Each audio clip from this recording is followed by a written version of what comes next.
artificial intelligence could spell the end of the human race. It's a flying object, and we don't know what it is. I would hope somebody is checking it out. It was a rocket or whatever, but incredibly fast, opposite direction. It was too fast to be an airplane. I'm glad the Pentagon is looking at this, because if it poses a threat, I want them on top of it. Well, the craft generates its own gravitational field. You said there's lights in the sky? The internet has become the command center for criminals and terrorists. 911, what's your emergency? I need help, please help me! Aliens won't let it happen. You know, that's what we're instructed to say. Roswell, Area 51. Alien kept deep under the ground. 1 0 1 1 1 0 1 1 6 3 2 9 7.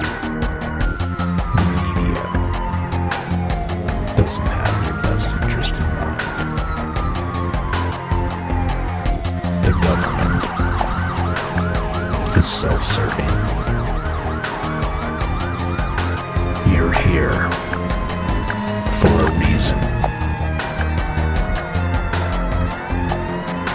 You're listening to Troubled Minds Radio.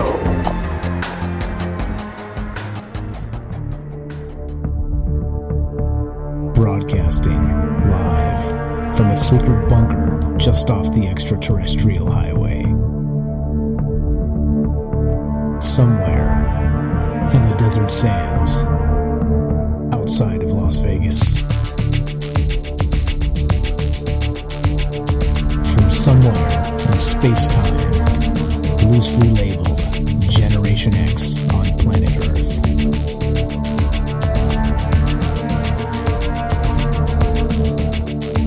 And asking questions of you in earnest into the digital darkness.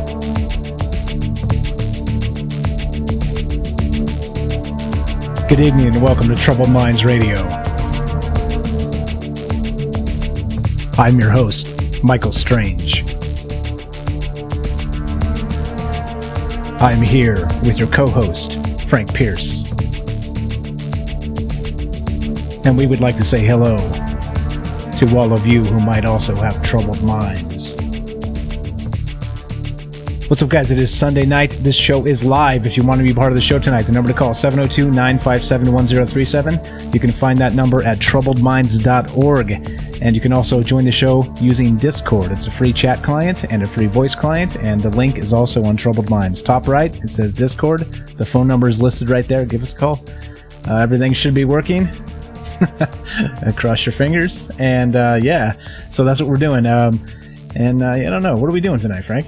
You want to cut to the chase and just jump in here, or should I continue with the status I love quo? Jumping right in. We got some UFO drama. This official UFO disclosure stuff is going on, and there is a ton of drama about it.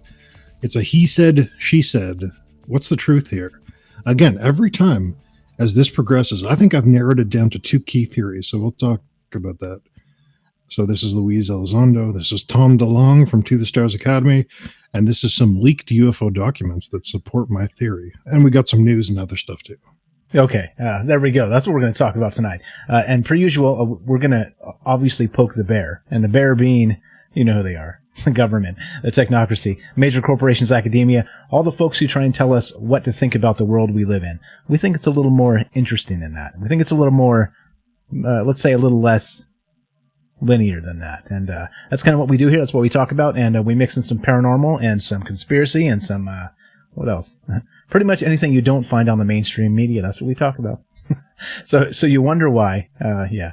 Anyway, never mind. Okay. So that's what we're going to do. So we're going to do shout outs in just a sec. Wait. Okay, you missed something. We hate the Chinese too. You got to put that in there. We got some anti-Chinese rhetoric today.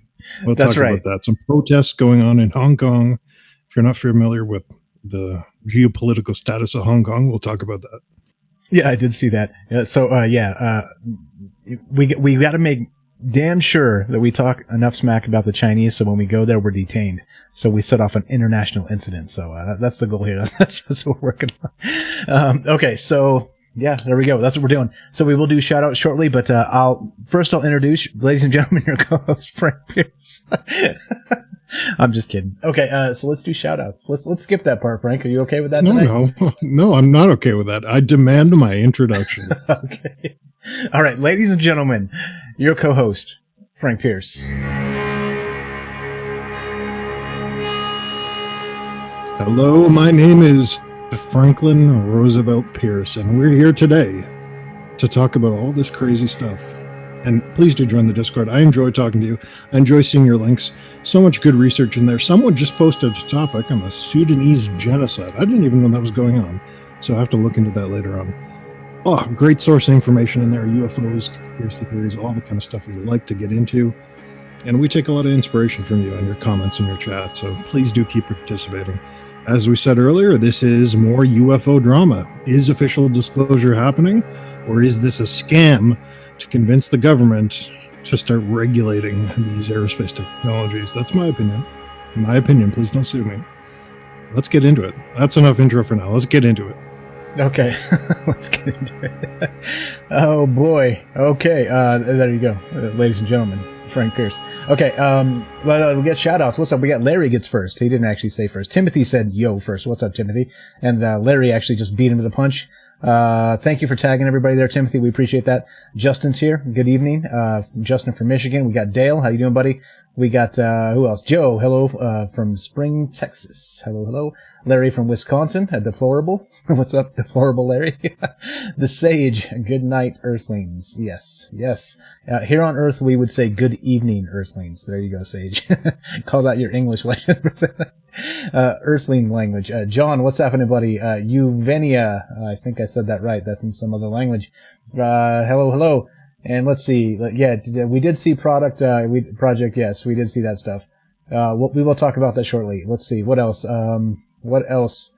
Let's see. Who else? Dale. Nicole, what's up, Nicole? Thanks for being here. We got Michael. Franklin, what's up? Frank is on to something. JJ, what's happening? Okay, we got, now we got on Facebook. Death and Styles, how you doing? Sean repping Canada. And, John, same. I think I'm repping Canada, maybe. We got the Sith Lord Sting. And, what's up? We got Hip Stuffy at 311. Good day. What's new? I checked out your Troubled Minds Twitch channel. Hey, thanks. Okay. I think it's a bot. I think it's a bot that's actually advertising their own channel on our channel.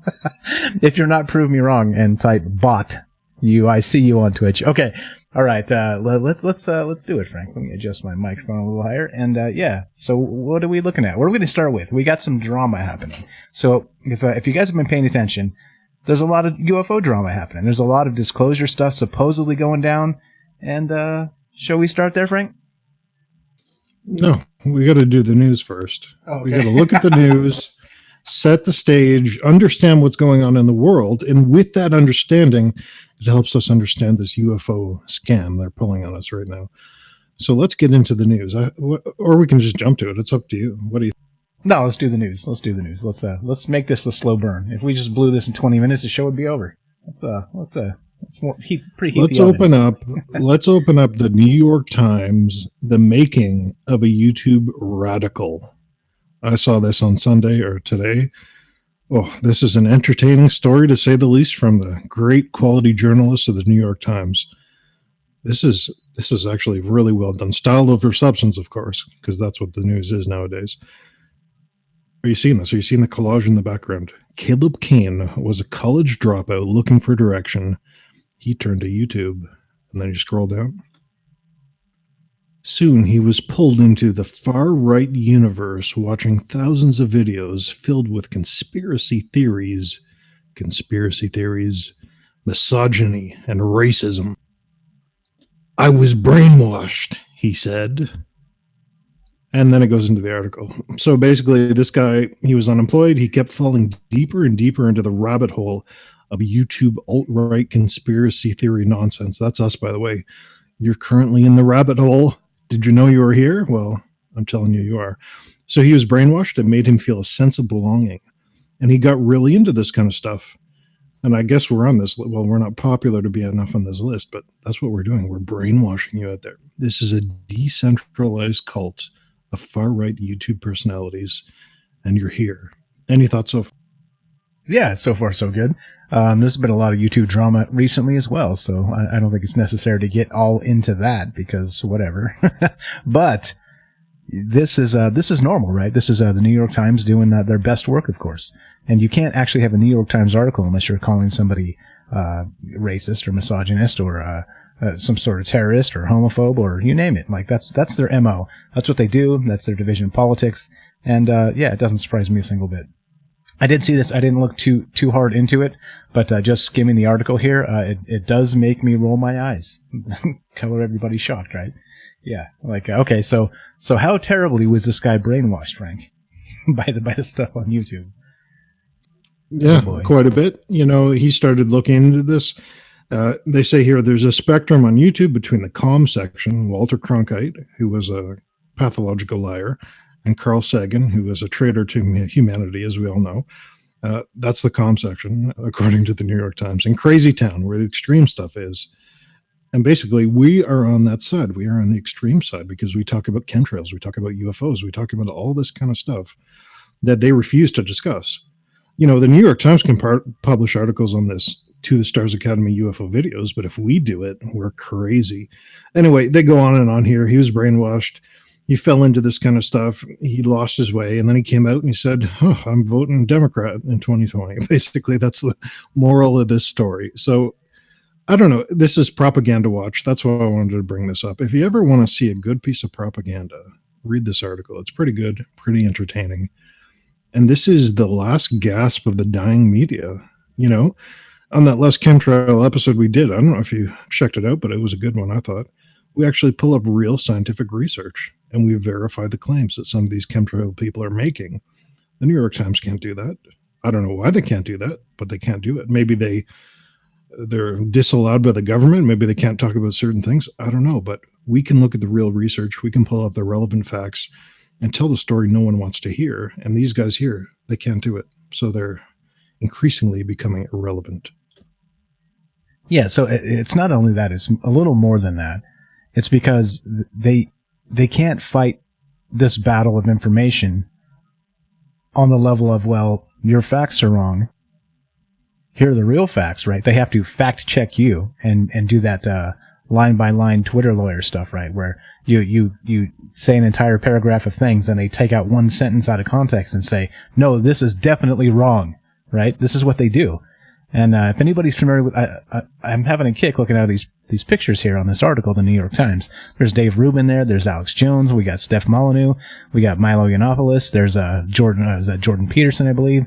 We got is that Philip DeFranco? Like it's a who's who of YouTube, right? We got there's Steven Crowder down there. There's Sargon on the bottom. It's unbelievable. And so this is who's bringing down humanity, right? According to the New York Times, or at least keeping people from voting Democrat. Oh, Ben Shapiro there too. Yeah, I mean, this stuff drives me crazy. Like it's unbelievable that they can call themselves the New York Times still, not the propaganda Times. I think that's probably a little more apt. Let's say a little more accurate.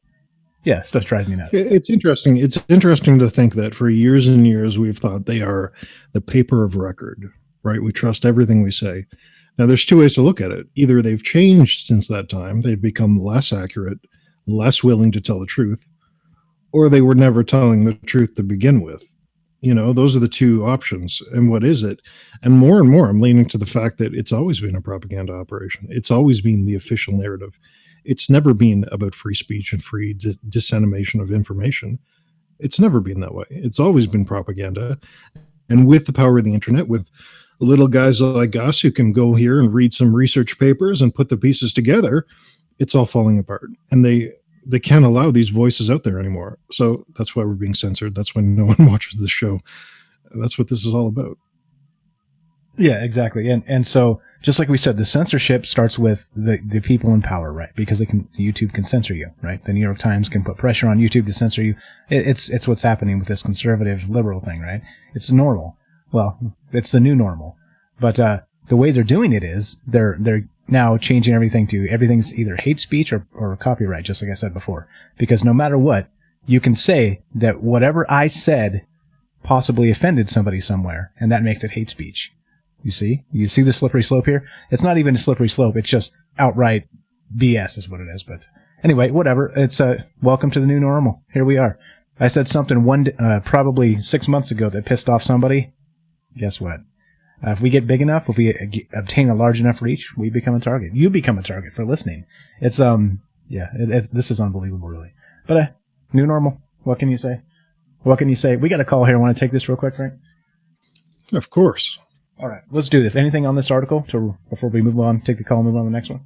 No, that's it. It's a great read. I recommend you go through it with a critical eye, and I think you'll start to learn to pick these things apart and see the truth behind the fabulous presentation they put on. It's really worth a read, but don't fall into it because it is brainwashing. They're accusing us of brainwashing. That is brainwashing to the extreme. Yeah, exactly. You vote any other way than they want you to, then you're the target, and et cetera, so on. I probably don't have to tell you guys. If you're listening to this, you're very smart because you're not here for answers. You're here because we're hopefully asking relevant questions. That's why you're here. We don't have the answers. Anyway, let's go to this call, and then we'll move on to the next story here. Good evening. You're on Trouble Lines with Frank and Mike. What's your first name? Where are you calling from?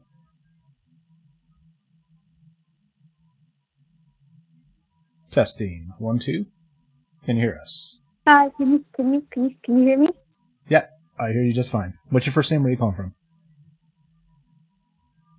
Can't tell you my first name or where I'm calling from. Sorry, but I'm not here to talk about the UFO, even though I would really love to do that. But someone mentioned about the Sudanese genocide in the Discord group chat.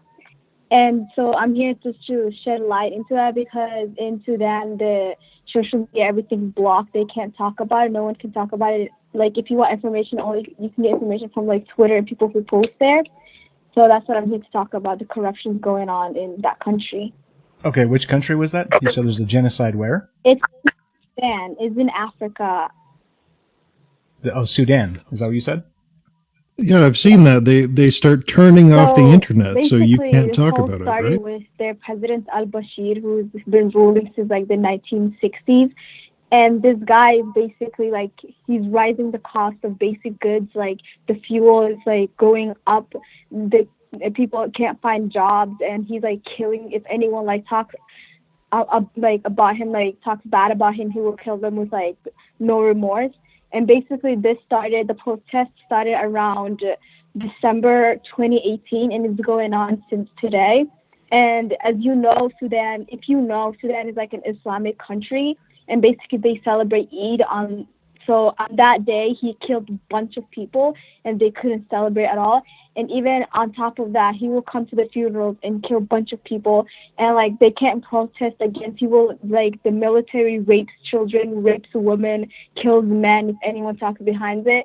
And he basically killed a bunch of like elderly people who like know the history behind why he's there, and like he's using violence, and like the Sudanese income is like going down really bad, and like the fact that you guys don't know about it is like really bad too, because he literally cut out all social media. No one could like talk about him. Like, you know what I mean? Like, this is really crazy. Like, even me, the only reason why I know this is like one of my friends who came to America, like talked to, like, she's Sudanese and she went back, and like they literally have no internet connection. If they find internet connection, is like literally bare minimum, and she will tell me for like 5 minutes, and she will like leave for a couple of months and come back and like, you know, tell me what's happening again. So yeah, that's what I want to tell you guys, and like shed light into a lot of people don't know about it. Okay, thank you. Still going on. Okay, here's what we're going to do. Thank you for the call. We're going to look into this for you, and we'll talk about this not on this show. We're going to wait till we get some more information, and we'll feature this, okay? These are the types of things that need to be talked about in the world, and you're completely right. We appreciate the call, appreciate you bringing it to our attention, and yeah, we will. These are the things we've talked about in the genocide in South Africa that wasn't getting a lot of coverage, and now the Sudan, of course. So we will look at this.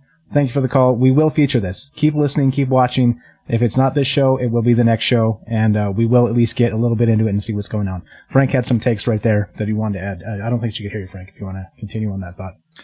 Yeah, this is the new normal, isn't it? Is this internet allows freedom of communication from all over the place, and they've learned to shut it off. They've learned to flip the switch, and China's the mastermind of this whole situation with their Great Firewall of China, where you just can't access outside information.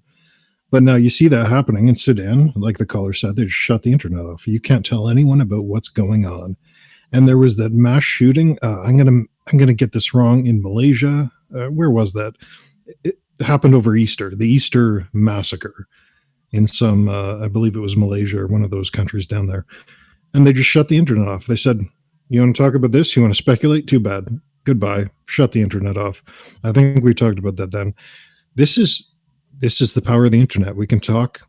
We can make friends across countries and across borders, talk to people of all different races, colors, and creeds. Make peace? No, they don't want that. Goodbye. Shut it off. They don't want that. This is horrible. Yeah, exactly. And I did see somebody posted in the in the Discord there. I think it was Martin from Sweden. A photograph of the new Beyonce album, and underneath there was some sort of a sub headline talking about 50 people died in like some kind of bombing in Syria, I believe.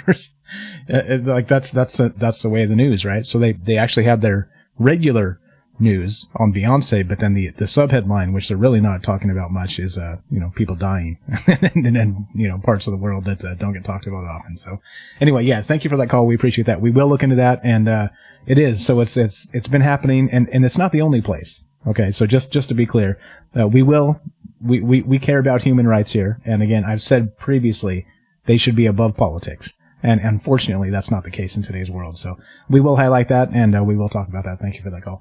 Okay, so, yeah. What's the next one, Frank? Let's keep moving on to. That's the way it's going. Yeah, let's talk about, so we talked about kind of censorship. Now let's talk about transparency and the cost of transparency. Open up this tweet from John McAfee. Do you know who John McAfee is, this character? Yeah, this is the guy that super rich. He actually did the McAfee antivirus program from dozens of years ago, kind of when computers first started becoming commercial, or at least widely available. So he's been around forever, has tons of money, and this isn't the first time we've actually talked about him. Probably about 6 or 8 months ago, he was in the news, tweeting some pretty wacky stuff.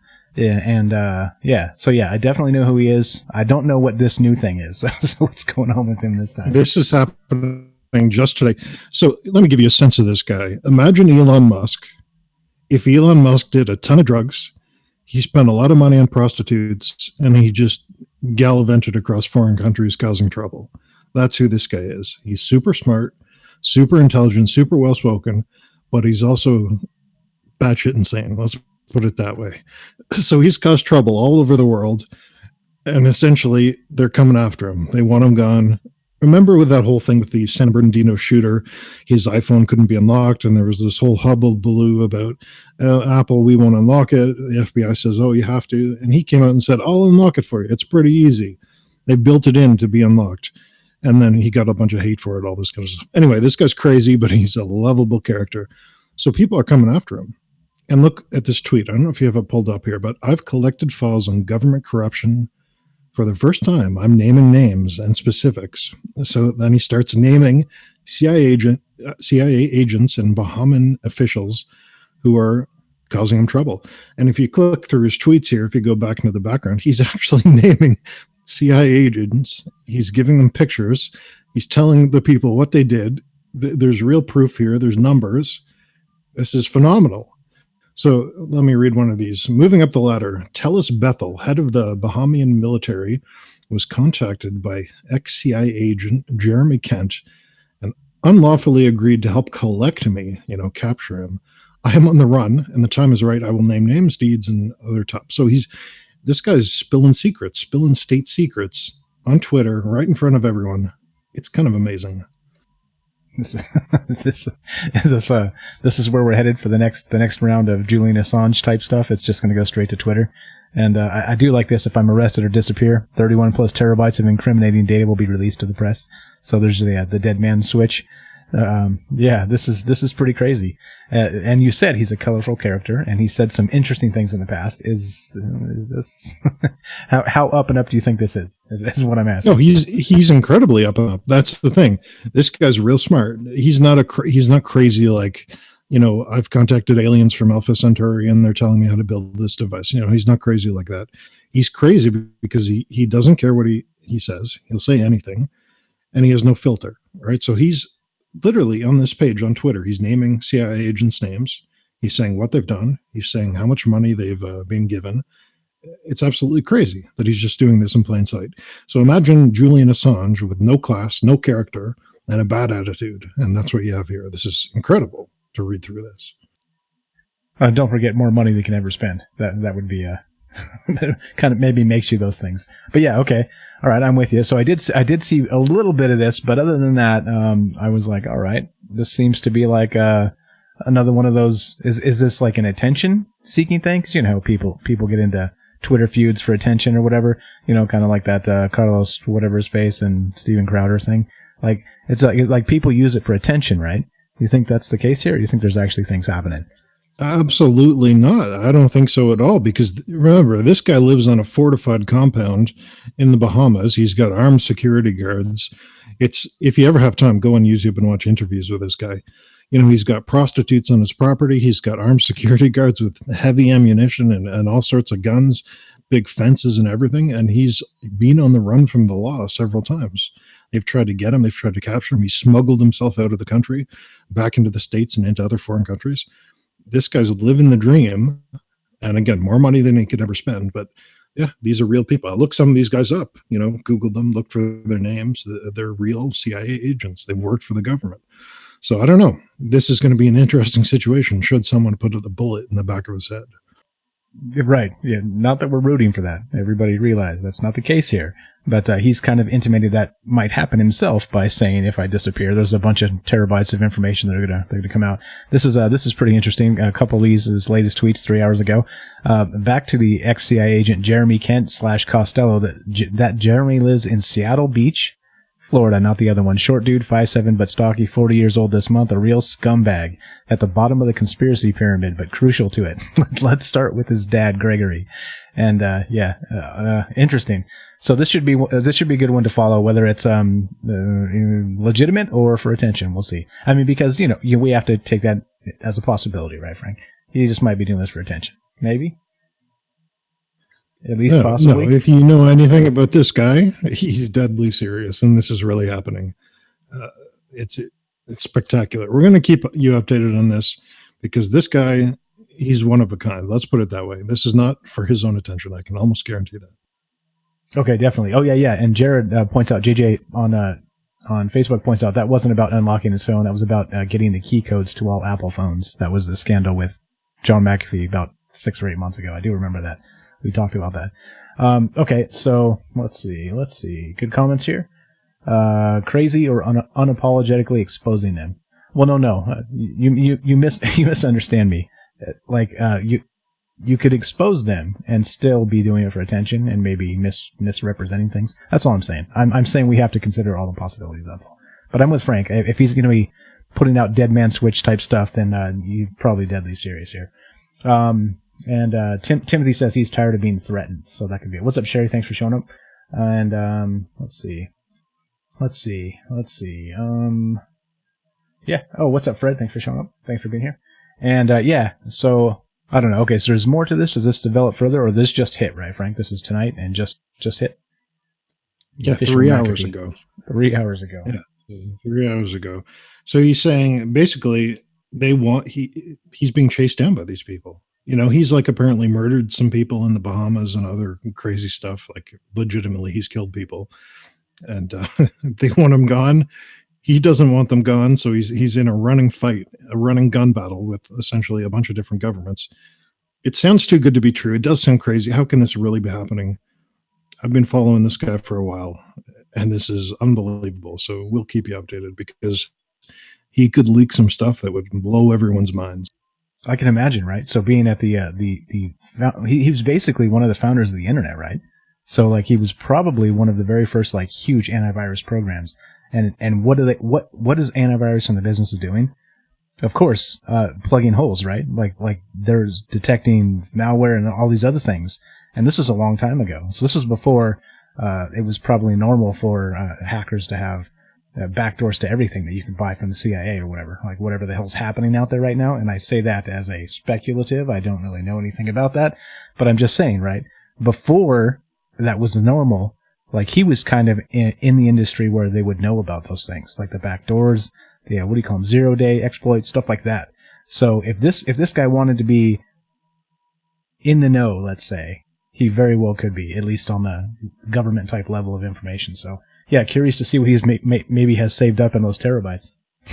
Again, not rooting for him to die, but I do want to see the terabytes. So there you go. Pretty crazy stuff there, huh? So we'll end this, but for my followers, he says, my recent tweets are less for you than they are for my pursuers. They are shots across the bow. Leave me the fuck alone or go down with the corruption you have embraced, because I will fucking bury you if you continue. Doubt me at your own fucking risk. So this guy, I don't know. You should definitely subscribe to this guy on Twitter if you haven't already. Actually, I have not. Let's do that right now. Let's follow this guy. Bing. Following. Okay. So yeah, all right. We will follow this. And again, like hopefully he is exposing corruption, because that's the name of the game, right? These guys shouldn't be allowed to get away with it at our expense. And ultimately, that's what it ends up being. So yeah, there we are. All right. So anything else on him?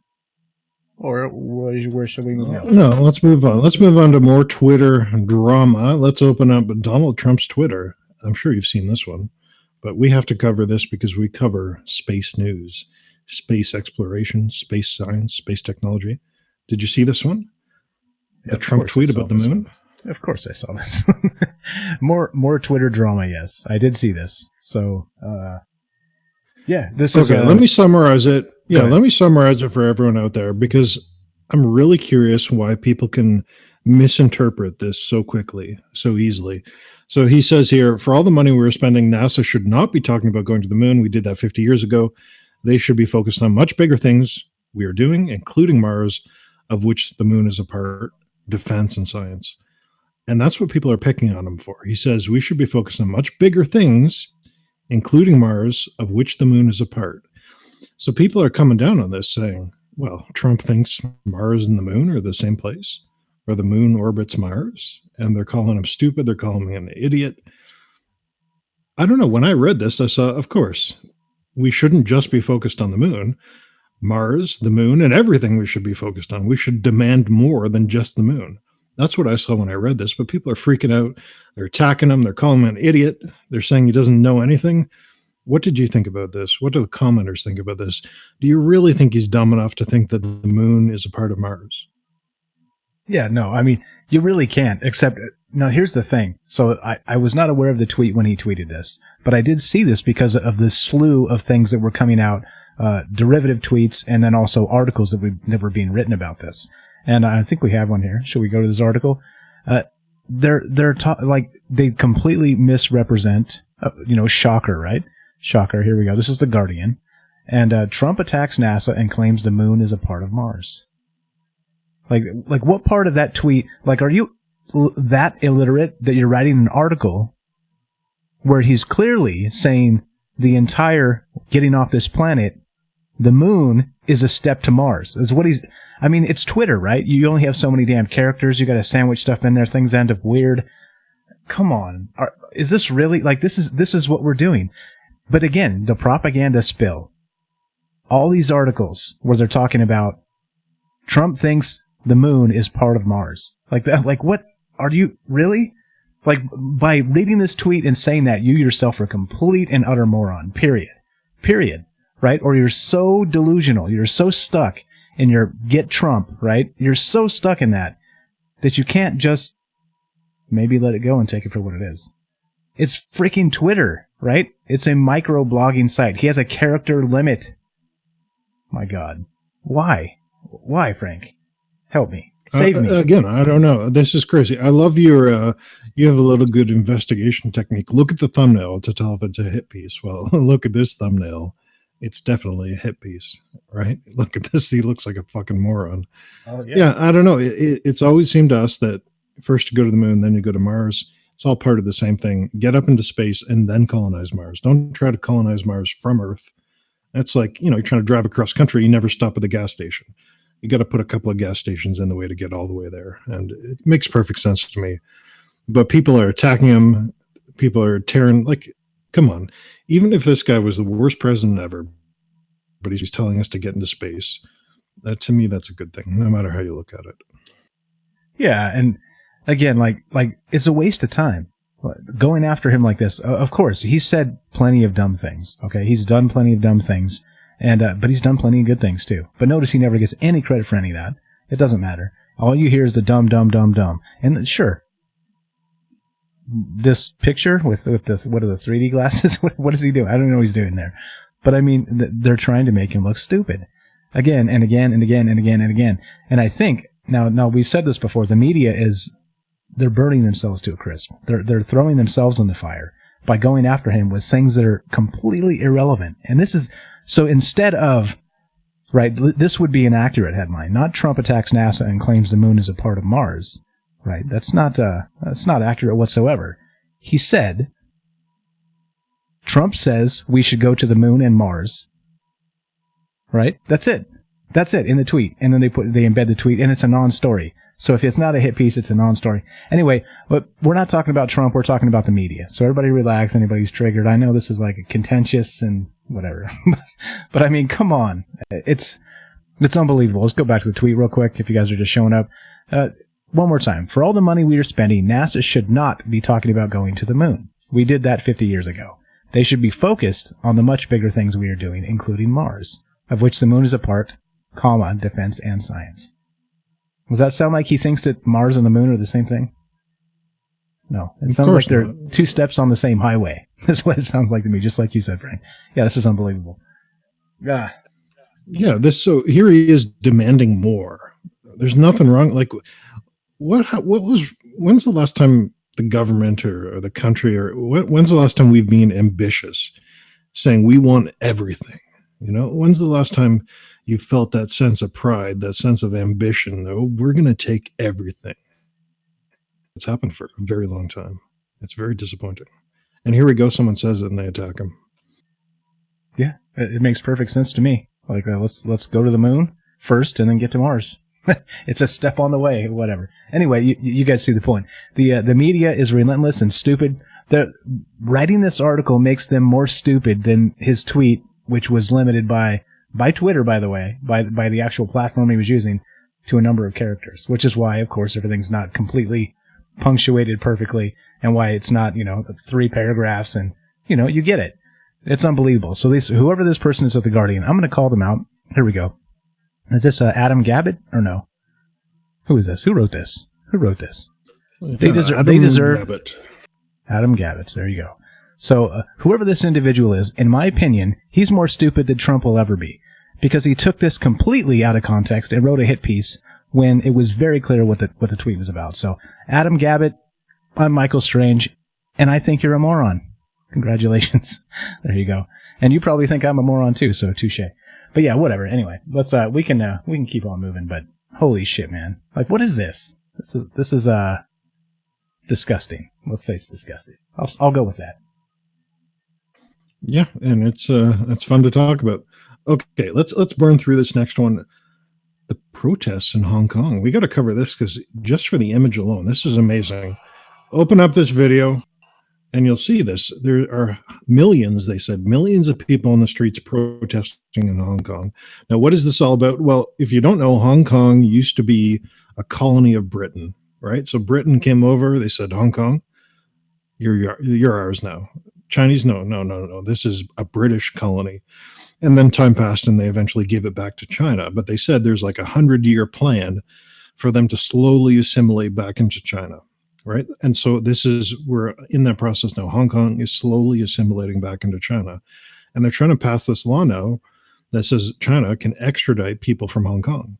So if you commit a crime in Hong Kong, if you say the Chinese government is bad, if you say the CCP is a horrible party, they can extradite you. That's the law they're trying to pass. And so millions and millions of people got out in the streets, and just look at these images. They're protesting against this. They're trying to say, fuck no, we're not going to do that. this is powerful. This is what we need to be doing here for this kind of stuff, because this is amazing. Look at this. Anyway, play the.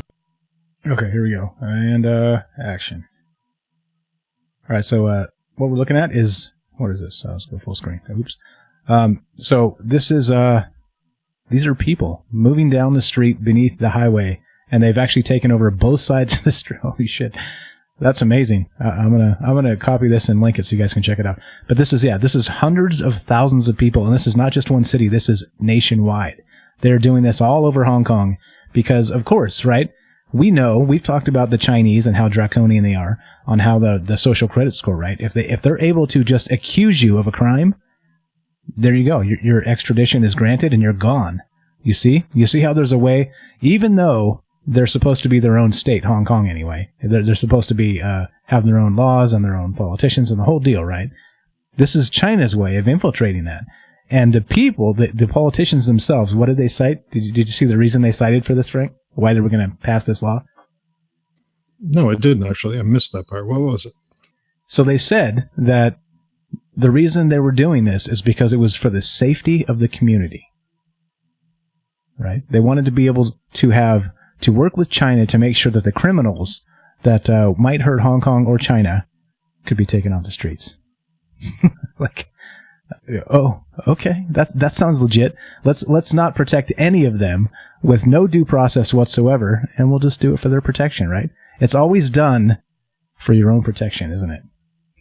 Isn't it? Yeah, that was the reason cited by the politicians.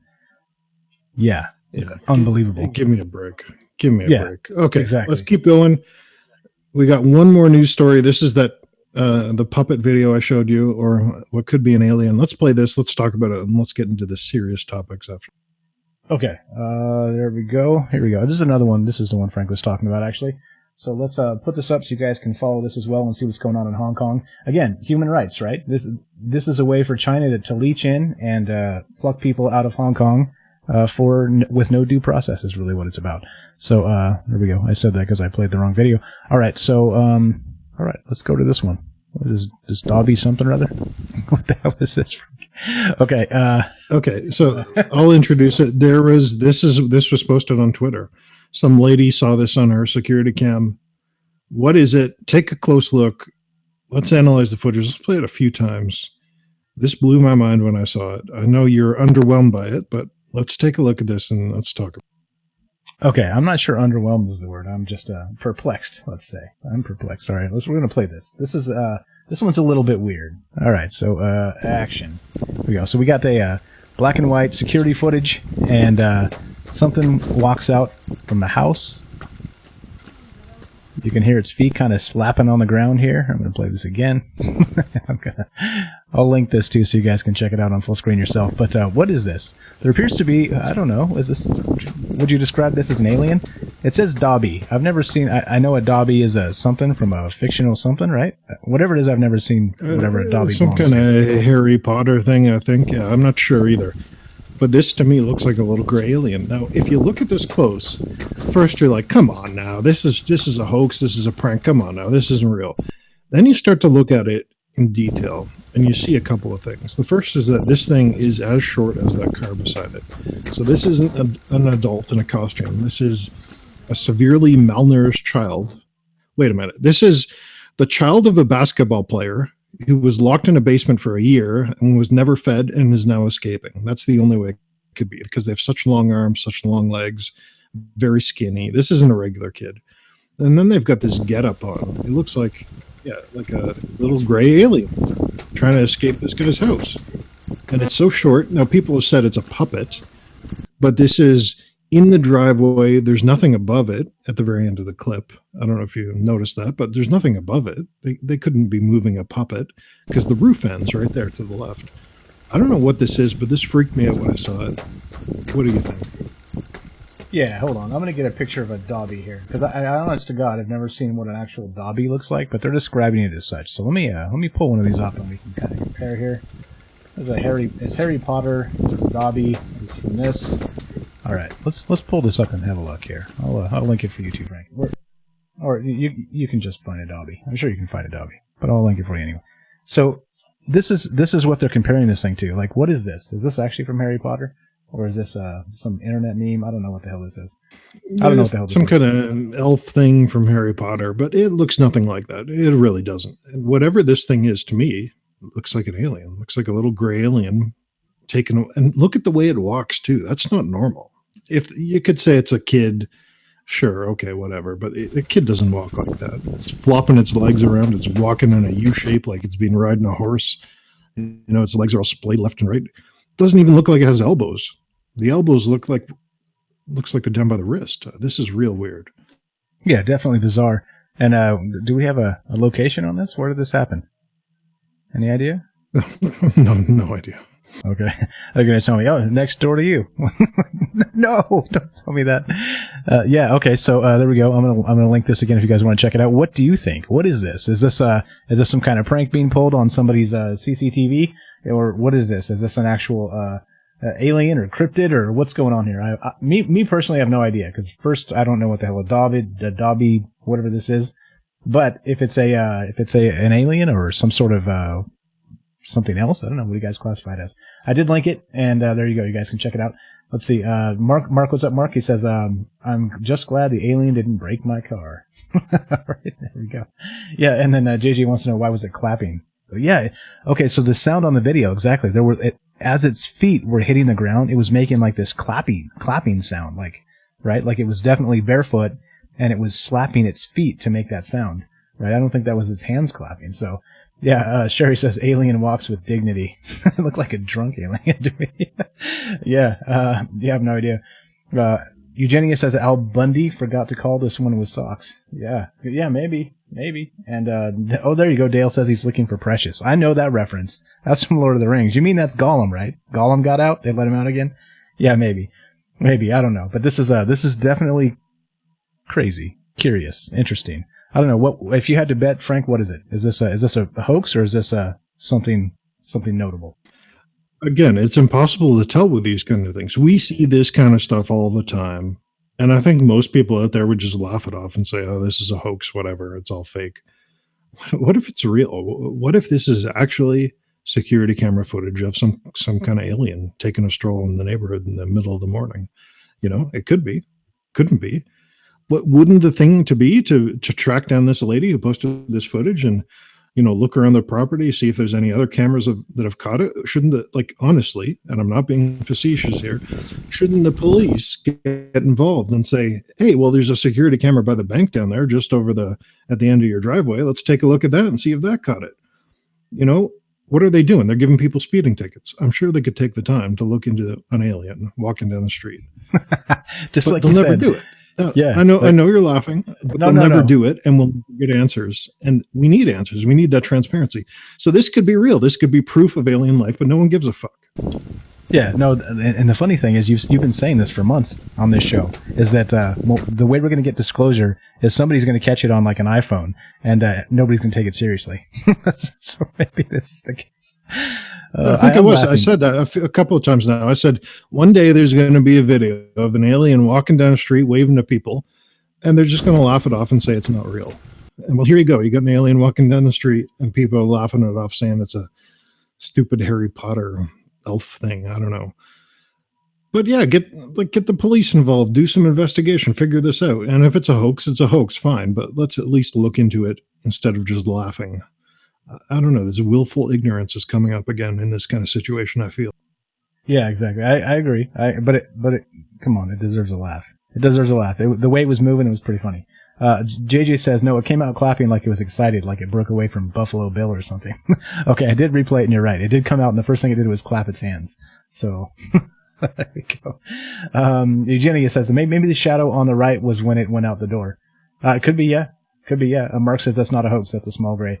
And Thomas says that could be Vladimir Putin.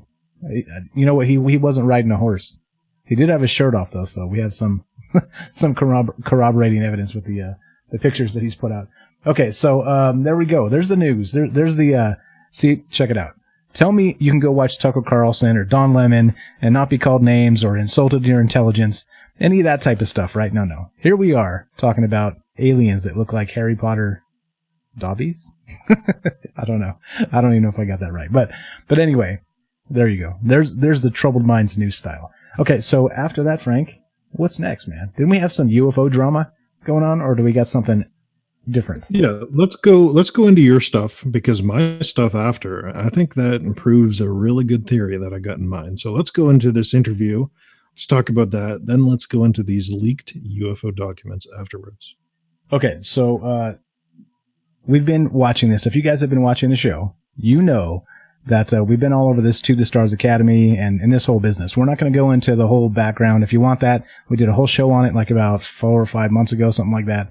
You can find it on troubledminds.org. We talked about it from the very beginning, what they were asking, money, wink, wink, and all kinds of other stuff, right? But of course, this information is now coming out hot and heavy, spurred on by, again, the guy we always talk about, the blackvault.com, John Greenwald Jr. Follow him if you haven't. He's on Twitter. He's on Facebook. Go to his site directly. He's got a great podcast, all kinds of good information, this guy. He's into the FOIA and government documents and unclassified, all that stuff, right? So, well, more information came out today regarding, from, again, not really broken by John Greenwald Jr. of the Black Vault, but he did tweet it. So let's pull up this tweet and have a check here and see what's going on. What's happening today? So, here we go. This was today, tweeted by John Greenwald, like I said. And quote on Twitter, newly received Pentagon statements specifically mention the New York Times and the TTSA Academy. That's To the Stars. And the ATIP related videos known as Flare, Gimbal, and Go Fast, as shown on the History Channel, which is called Unidentified. That's the name of the History Channel special, which I did see part 2. We can talk about that a little bit later or add that into this. But those videos were not to be released to the public and should still be withheld. And here you go. You click on these, and these are actual emails from John Greenwald to, or from Sue Gao, the Defense Public Affairs Operations. So he's been in contact with these people, and he's trying to get answers because a lot of this doesn't add up, right? So we talked about this the last show and even the previous show. So we won't spend a ton of time on this, but this keeps clunking out. And so what is it?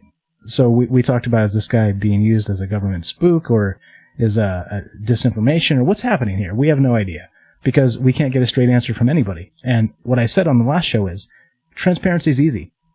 Give us a call. We're live. It's Sunday night. If you want to call and say, Mike, you're full of shit, 702-957-1037.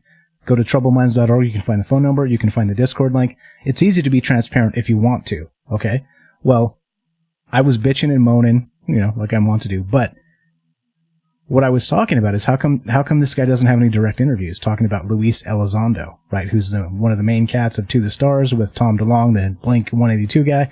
So why hasn't he done interviews? Well, it turns out an interview just dropped where somebody got to interview him today. So did you get a chance to listen to that interview, Frank? I did. Yeah. So this is all about, let's bottom line this. Let's make it real simple. Was he allowed to release these videos? And did he work for ATIP? Or is he working for some other government agency and he's lying about the whole thing?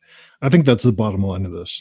So this interview talks to him from The Intercept, saying he never worked for ATIP, talking about some of these statements that said, yeah, you're not allowed to release these videos. And so they gave him an interview. They started asking these questions, trying to figure this out. Exactly. So I'll dig up the interview as we're listening to these clips, because I want to make sure that the person that did this gets cited and proper credit. But we have statements from Luis Elizondo. So he's asked some of these questions on, so the Pentagon has denied that you work for ATIP. How do you respond to that? So let's play the clip, and I'll pull up the actual YouTube article and see what you guys think. So this is his answer. This is Luis Elizondo of To the Stars Academy, which is, as far as I'm aware, the top guy, right? Him and Tom DeLonge are the two top guys. And he's answering the question on why the Pentagon has denied that he worked for them, or for ATIP, or for any of this business. So let's see what he actually said. Here we go. Action. Sure. Well, first and foremost, look, in today's day of media, everyone's entitled to their own opinion. And not everyone is necessarily going to agree with or even like what we're doing. And especially, I think, when we're speaking about topics as rich and potentially as obscure and contentious at times as UFOs. And because of that, people are always going to have to try to poke holes in a story. I get it. That's just what the media does. but I'm very confident, along with others that are in senior positions of the U.S. government, of my credentials. The Department of Defense is a large bureaucracy, and sometimes it takes time for information to trickle down. So this may very well be one of those cases. And frankly, I'm pretty optimistic that at some point here their position may change again. So it's not unfortunately. I wish I would say it's unusual, but sometimes it takes a while for information to. Keeping in mind, for the last year and a half, they had already said for the record that I actually was part of the program. So I think they probably got their wires crossed somewhere. Okay, there's the answer. What do you think about that, Frank? So he's saying that they're confused, right? They're confused. Yeah. So you have to keep in mind when listening to that answer that ATIP was over like 5-6 years ago, right? So he's saying they just need time for this information to trickle out. Well, the program's shuttered, it's closed, it's over at least 5-6 years ago. So is that not enough time for this information to come out? And I also notice how he dodges around the question. He says, well, he never says, yes, I worked for ATIP. He never says that out in the open. He never says, yes, I worked for ATIP. He says, oh, I'm sure they'll change their mind eventually, but he never confirms it directly. So that was a really good answer. That was a slippery answer, a slippery snake answer, which is, again, leads to my theory that he's working for the CIA. Almost like that was a really good answer. Right? Like a politician would answer. Yeah. Okay, so I want to cite this properly. This is the Martin Willis live show. And so I'm not sure if this was streamed live or if they added after the fact, but the audio on this was freaking terrible. So I did link it. If you guys want to check it out, please do, because these guys that do the hard work and go out and get the interviews and the phone calls and the things they do, give them the views. Go check it out. I did link it. We will link it in our YouTube video because we are using the clips. But it's important, right? Like this information is important because what are we talking about? This is disclosure, but of course we have conflicting stories, and a lot of things are seemingly odd because if this guy, okay, so the Pentagon says he did not work for them, and then they've told John Greenwald by email that these videos, what was it, the Tic Tac, the Gumball, is it, and what's the other one? Go Fast. So there's 3 videos they released. Apparently they're not supposed to be released to the public. So that would mean they're confidential, they're classified, right? And so this guy has released them some way, somehow, but he's not arrested, right? Not only that, he's got a History Channel special. Right, there's a whole lot of dissonance going on here that doesn't make any kind of sense. So I think that's what makes it so fascinating and suspicious. So, yeah. All right, so we got a couple more clips here. Let's play these. Let's motor through this. I chopped them down. So again, if you want to check out the original source, I did link it, and please go do that. But here we go. So he's asked if there are more videos that might come out. So let's see what he has to say about that.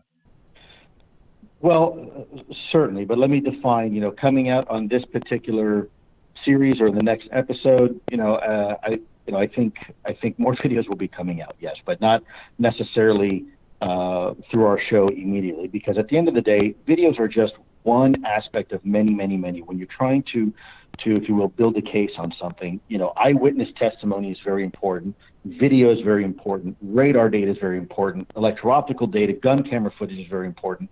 And it's a much bigger story than just a video or 2 or 3 videos. I think the viewer will appreciate, as you begin to watch more and more of these, you will begin to realize that this is a much, much bigger, much more comprehensive enigma that we are facing. And although videos are neat because people look at it and say, oh, wow, look at that thing. This is much more compelling. And when you begin to actually listen to the eyewitnesses, these are men and women who are still active duty in uniform, and you see what the struggle that and potentially in some cases even putting them in harm's way, and then have this discussion in front of the American people. I think people will begin to realize this is a very interesting question that we need answers to. There's a national security aspect to this, and it's not just, hey, I saw something flying when I was flying my F-18. And I think as we continue with a few more of these episodes, it's going to become very, very apparent that this is truly a global phenomenon. Okay, so we've talked about that quite a bit. Go ahead, Frank, on that one. There's another slippery snake answer. He never answers the question. Will there be more videos? And then he goes on and on and on. Of course not. I love how he says eyewitness testimony is the most important thing. That's like That's completely incorrect. Is people change their minds in court interviews, all this kind of stuff. People change their minds on a regular basis with eyewitness testimony. Like they say, oh, that guy had a red shirt and he was carrying a gun and he shot this woman. But in reality, the guy wasn't wearing a shirt at all and he didn't have a gun at all. You know, they make stuff up. They change their minds. Eyewitness testimony is not good proof of anything. Yeah, it may be the worst. It may be the worst. But I mean, it does, as an addition, eyewitness testimony paints a picture. So, okay, it is not completely invaluable, but in and of itself, it's definitely not the most valuable thing. Okay, so he kind of said, yeah, maybe, right?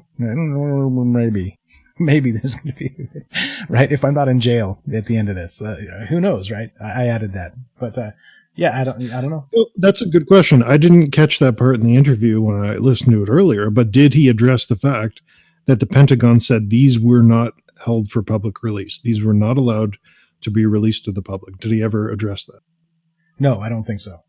Because again, that's brand new. That's just hitting people's email boxes right now. So this interview was actually dated to June 7th. So it's a couple days back now. So wait, what is today? Oh yeah, it's the 9th. Okay. A couple days back.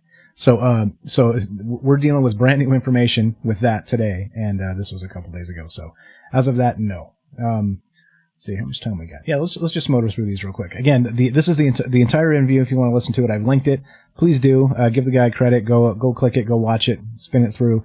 Share that one. Don't share ours. Well, share ours too, but definitely let them know that this is where the information came from because, like I said, that's important. So let's keep on trucking. Anything else about that, Frank? About more videos to come, or let's just keep doing this? This is an incredibly softball question answer period. You know, he's not pressing for details. He's letting this guy talk all over him, talk left and right. You know, there's so many critical questions. What about that studio in the Ukraine that had their fingerprints on this video up to 5 years ago?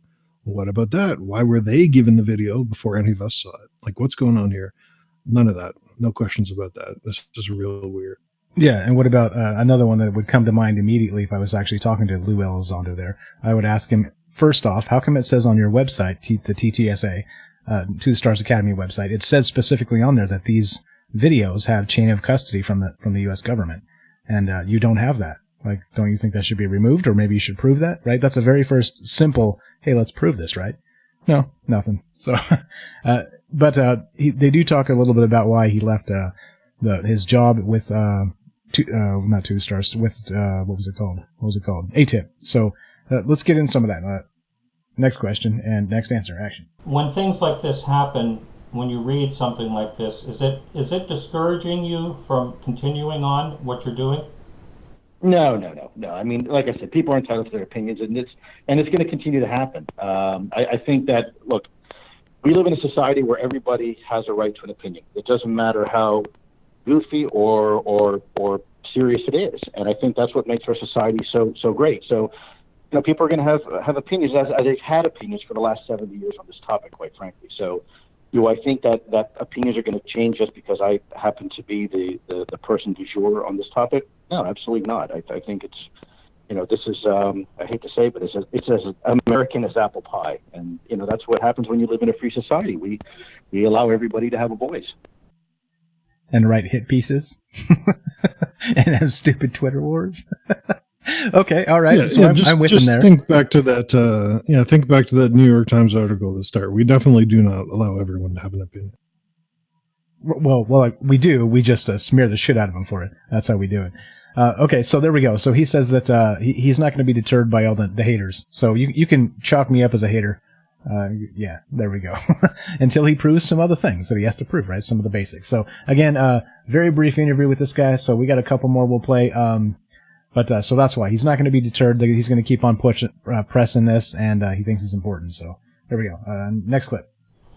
Now, one of the questions that a lot of people have asked me and wondered about, and I'd just like to set the record straight, are you in any capacity a contractor in some type of way for the government now? No, I have no idea where that came from. If I am, I'm sure not getting paid. I'll let you take that one, Frank.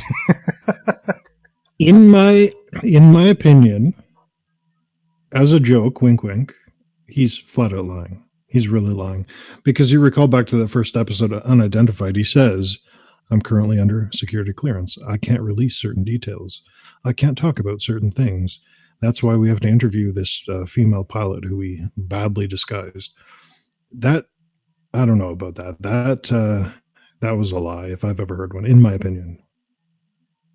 Yeah, well, I mean, of course, if he was an actual government contractor and he wasn't supposed to divulge that, he wouldn't, right? So, I mean, it's one of those things where you're like, Frank, are you a government spy?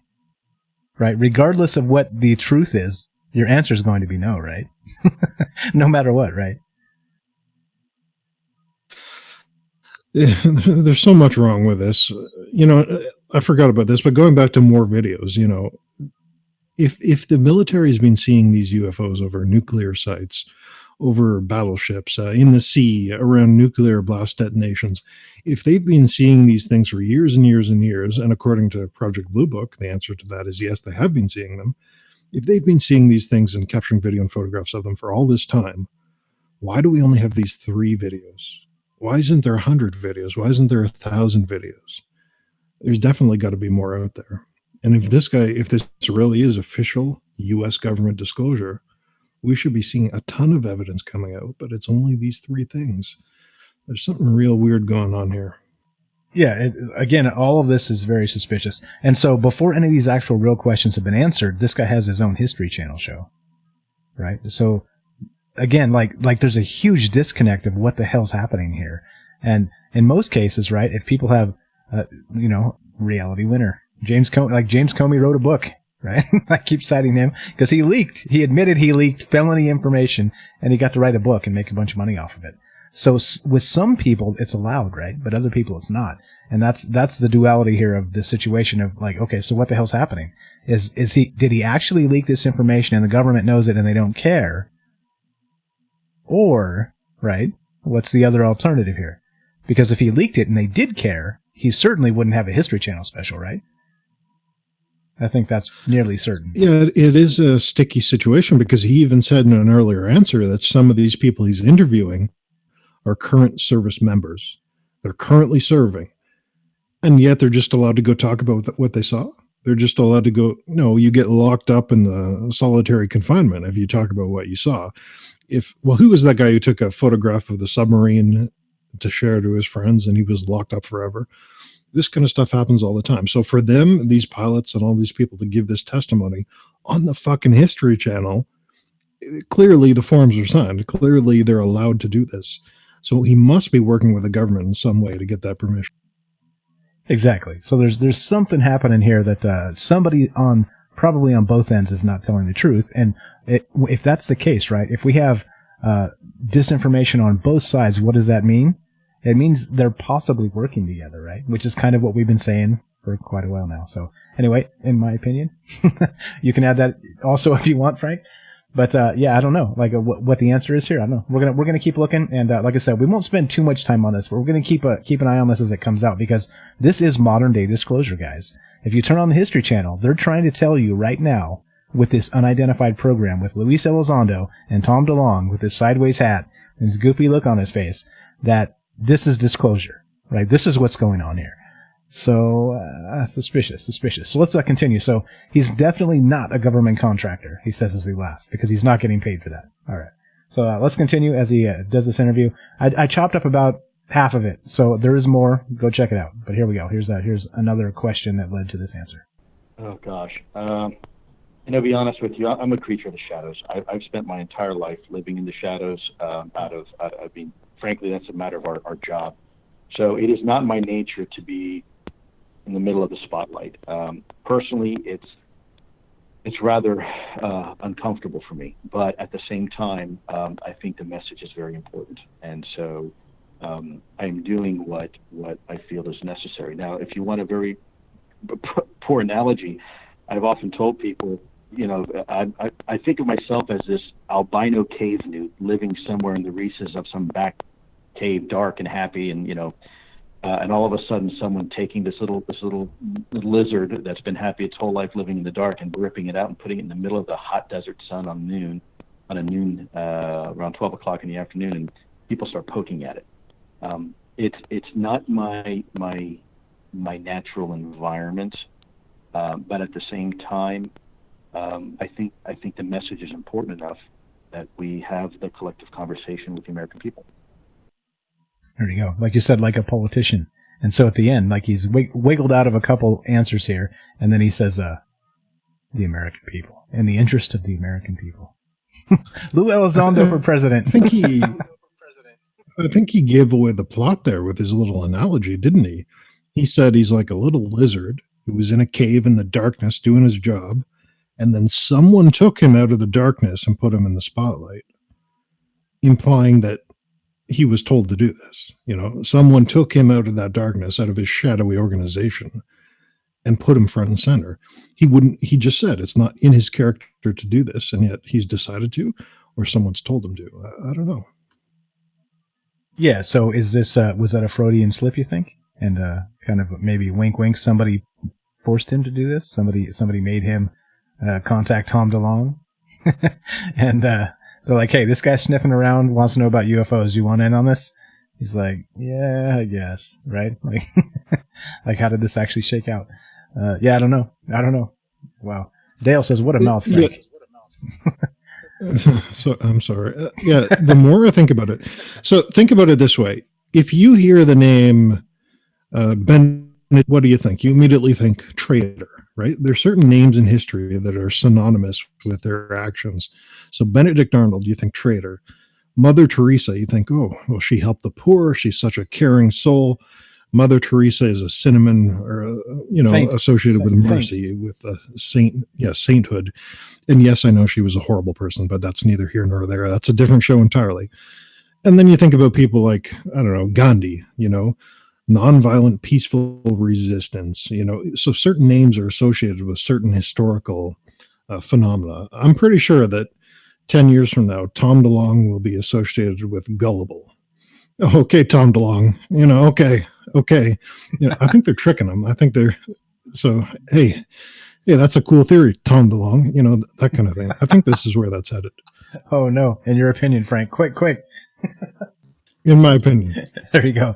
All right. So, maybe, right? So like, to further that thought, Robert Bork, right? You've heard he got, I can't remember if he was a Supreme Court nominee, I believe, something that got taken down by Congress, by Joe Biden, none other than running for president now. But he was taken down very, very much like they did Kavanaugh, that whole bit, going a little bit ways back, just for the name reference. You've heard people say, oh, they got borked, right? Taken out, right? That's a term based on an actual thing that happened in politics. So here we go. So maybe it ends up being, hey, hey, what's up, Todd? Nice theory, Tom DeLonge. How you doing, Todd? I just mixed everything because you showed up. Okay, so yeah, there we go. And Sean adds that he did say it was a bad analogy. You're right, he did. So it's not entirely or fair for us to gang up on him about one statement. So we'll keep playing some more. We'll gang up on those. All right. Anything else about that, Frank? About his Creature of the Shadow comment? Let's keep going. Let's hear what he has to say for himself. Okay, so then they asked him why he left the working for the government to do what he's doing. So here was the answer to that. You've got to tell the boss. And when the bureaucracy doesn't allow that to happen, then I think there's a failure of the system, and we have to fix that failure. And so, in fact, going back to your question, what made me leave the department, it wasn't necessarily a single event. It was the constant frustration of reporting and briefing senior DoD leadership on these things, and this resistance to say, look, hey, we know, Lou, these things are real. You're right. This is compelling. We've got the pilot's testimony. We got it. But we're not quite sure we want to tell the boss yet. That to me, and by the way, I'm not blaming them because, how do you tell a guy, by the way, who's named Mad Dog Mattis, that there's something in our sky and we don't know what it is and we don't know how to stop it, keeping in mind that Department of Defense is an organization that is designed to have answers. And you do not want to go to the boss without any type of recommended course of action. So I get it. But at the same time, I don't think this is like a conversation about fine wine, and the longer we keep a cork on it, the better it gets. I think we need to have the conversation now. In fact, I think we need to have the conversation 5 years ago, if you ask me. And so I left the department. Sometimes if you love an organization enough, if you want to fix it, you have to leave it. And by the way, need I remind you that Secretary Mattis, almost a year to the day that I resigned, he did the same thing. He resigned out of principle. So sometimes you have to leave an organization and fix it from the outside if you really love it. You want to help. There you go. He couldn't make enough difference from the inside, so he had to quit, call up Tom DeLonge, start a website, ask for $1 billion, and get a History Channel show, right? I mean, hey, he moved quick. He moved quick. For sure. Jeez. Yeah, like, okay, fine, but right? Like, that answer, like, right? I don't know if we'll have time to get to it today, but, Paul Hellyer, that guy who testified in front of the Canadian government saying he was a defense minister. And he said, we all know about this. There have been 4 to 9 different alien species coming to Earth. They're here. They're real. Everyone in the upper echelons knows about these things. I believe that. I trust that guy. Like, someone with a serious career, serious information, he comes out and says it. And he also says that everyone knows about it. So for this guy to say, oh, I'm just an employee and I know all these things, but the big guy and the big guy up at the top, well, he doesn't know jack. I don't believe that for a second. I'm sure the guys at the top know more than the guys at the bottom, because that's how it's all compartmentalized. That's how the leaks are stopped. You can only know A, you can only know B, you can only know C, and that way you can't put together the full alphabet because you only know certain things. So I don't know about that answer. I don't buy that one bit. Okay, and I'm a little bit with you. But again, so pulled out of the cave, thrown in the spotlight, bam, you're on the History Channel. You know what I mean? You have your own show. It's, again, there's a lot of things that don't line up. Okay, so one more. We got a couple more, but we're going to play just one, and then we'll move on. We need time for your Paul Hellyer there, Frank. So let's see. What do we got? All right, so then they asked him, again, this interview continues. I've linked it in the chat. Please check out the full interview. But they asked him, so why now? What about the timing now? He said previously, it's too late as far as I'm concerned. 5 years ago, we should have been talking about this, but here we go. Why now? Here's the answer, and then we'll move on. Wait a minute. Okay. They were talking about this in the 1940s with Project Blue Book. They were talking about it for years upon years upon years. They had huge numbers of witness sightings, huge reports, huge investigations for years upon years upon years. But he never mentions that. Give me a break. Like, we know, we have the reports. We've seen Project Blue Book Special Report number 14. We've seen all this stuff. So for him to say, oh, it should have been 5 years ago, I don't believe that for a second.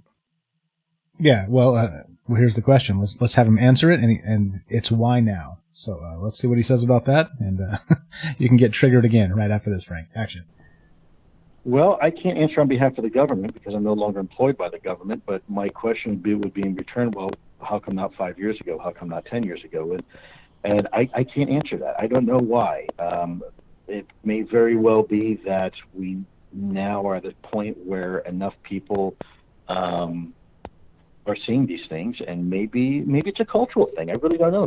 Maybe we're at a point where as a culture we are more willing to accept the fact that there are things still in nature that we don't understand. I mean, let's look at it this way. Up until recently, there was a statement by some folks saying, we've discovered every species that there is to discover, and of course, every year we find new and more species. Up until recently, we had defined a living organism as something that kind of looks like, an animal, if you will, and breeds and reproduces. And yet we find that life is diverse. It's plentiful. You can go to the deepest, darkest part of the Marianas Trench, 7 miles down, and find life. You can go a mile under the Antarctic ice, and you can find life. You can go to a location on Earth where these extremophiles exist. And we look at this and say, how can a creature live in total darkness and in, many, many, many degrees Fahrenheit above what we can tolerate and live happy, in fact, thrive? So the definition of life is something that we continue to look at and ask ourselves a question. Medically speaking, you could look at a virus and say, wow, is that a living thing? Well, in some cases it does things like the living thing. It reproduces and it will do other things to survive, but in other cases, it doesn't have DNA. So what makes something alive? I suspect if you were to come to Earth and look at a plant and look at a human being, you probably would say, wow, those are completely different life forms, and yet they are living. We have a lot of things in common with plants. We reproduce, we compete for resources, we grow, we die. So I don't know. That's a really good question. I don't know why now. Part of that, he sounded like us, didn't he? The files. Life. Interesting. There are definitely different ways life can be. Huh. But then, he doesn't really know why. Why now, anyway? Yeah, I don't know. Trigger it up, Frank. Something about that answer. So either he's confirming that, who was that guy who was the underground military base engineer who died in very suspicious circumstances?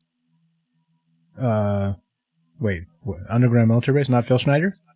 Yeah, Phil Schneider. Yeah, so either he's confirming that what Phil Schneider said was true, and that there's aliens living underneath us in this inner Earth or open Earth, because listening to what he said during that answer, it seemed pretty spot on, or he's just spouting a bunch of nonsense. You know, listen to what he said. There's extremophiles living in complete darkness under the Arctic ice. There's things that are living underground. There's life everywhere. I don't know. That kind of made me think of the deep underground military bases and the alien life that's apparently underneath us in the inner Earth. I don't know if you thought the same thing. Yeah, well, I mean, like I said, part of that he did sound like us, where you kind of have to have an open mind. But if he's actually saying that there's intelligent life flying these things that look like Tic Tacs that are maybe being curious about our actual military operations, which is what they did in 2004 in the Nimitz, this incident and the whole thing, which actually was an additional 4 days if you watch the new one. So I do recommend it. Check it out because there's information they're releasing that I didn't know to this point. Did you get a chance to see it, Frank? The part 2 of Unidentified? Yep. And it was okay. It was definitely interesting. But again, it's all this witness testimony. Like, where's the one they shot full of holes? Where's the one they shot this rocket at to knock it down? You know, they didn't attack these things. They didn't target them with the battleship weaponry and put a few rounds in it. No, it's just witness testimony here or there. It doesn't make a lot of sense. Yeah, so there's some conspiracy stuff happening in this. If you haven't seen it, check it out. They talk about the flight records went missing with the audio communications and all kinds of stuff, right? So there's some there's some twists. It's like they're writing a Hollywood movie almost. It's a little bit interesting. We got a birthday out there. Happy birthday, Ben. I'm told it's Sean's birthday as well. I don't think so, but happy birthday, Ben. So yes, Benjamin, what's up? Turned 40 on June 9th. Congratulations, man. 4 decades and maybe 4 more plus to you.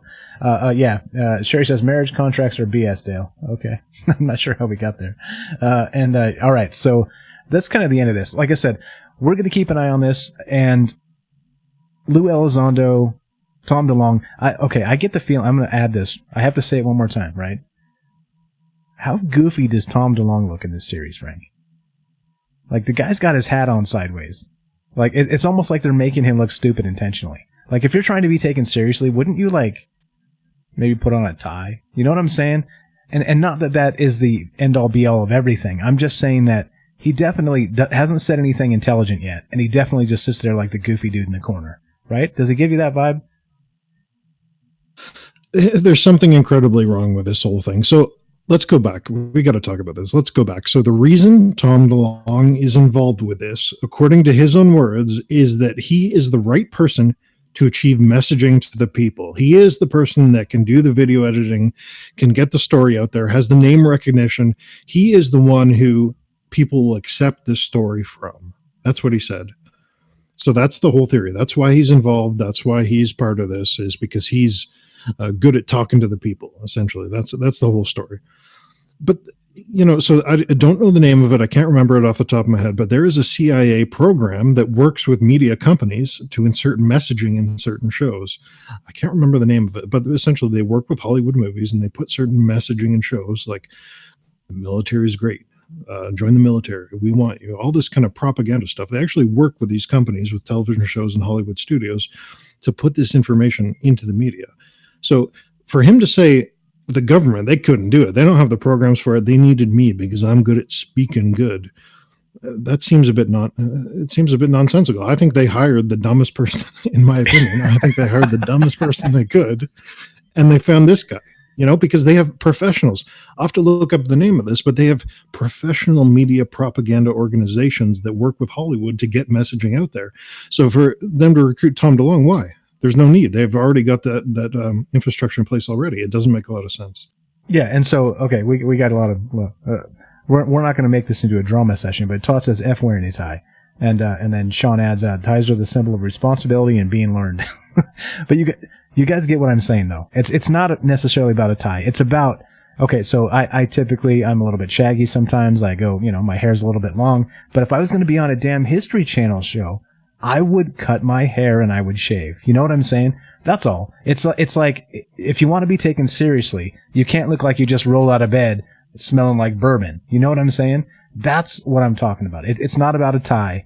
It's about a presentation. And if you're talking about like a heavy topic, a heavy subject, and you're going to be on camera, wouldn't you not wear your hat sideways and like curse?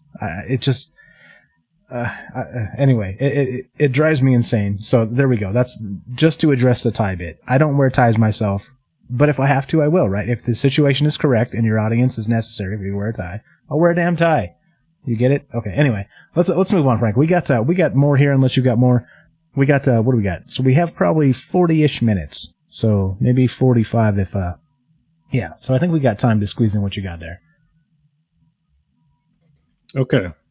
So I gave my one theory that they're trying to turn this into a Tom DeLonge situation. Oh, there's chemtrails in the air. Good idea, Tom DeLonge. They're trying to make this guy a patsy.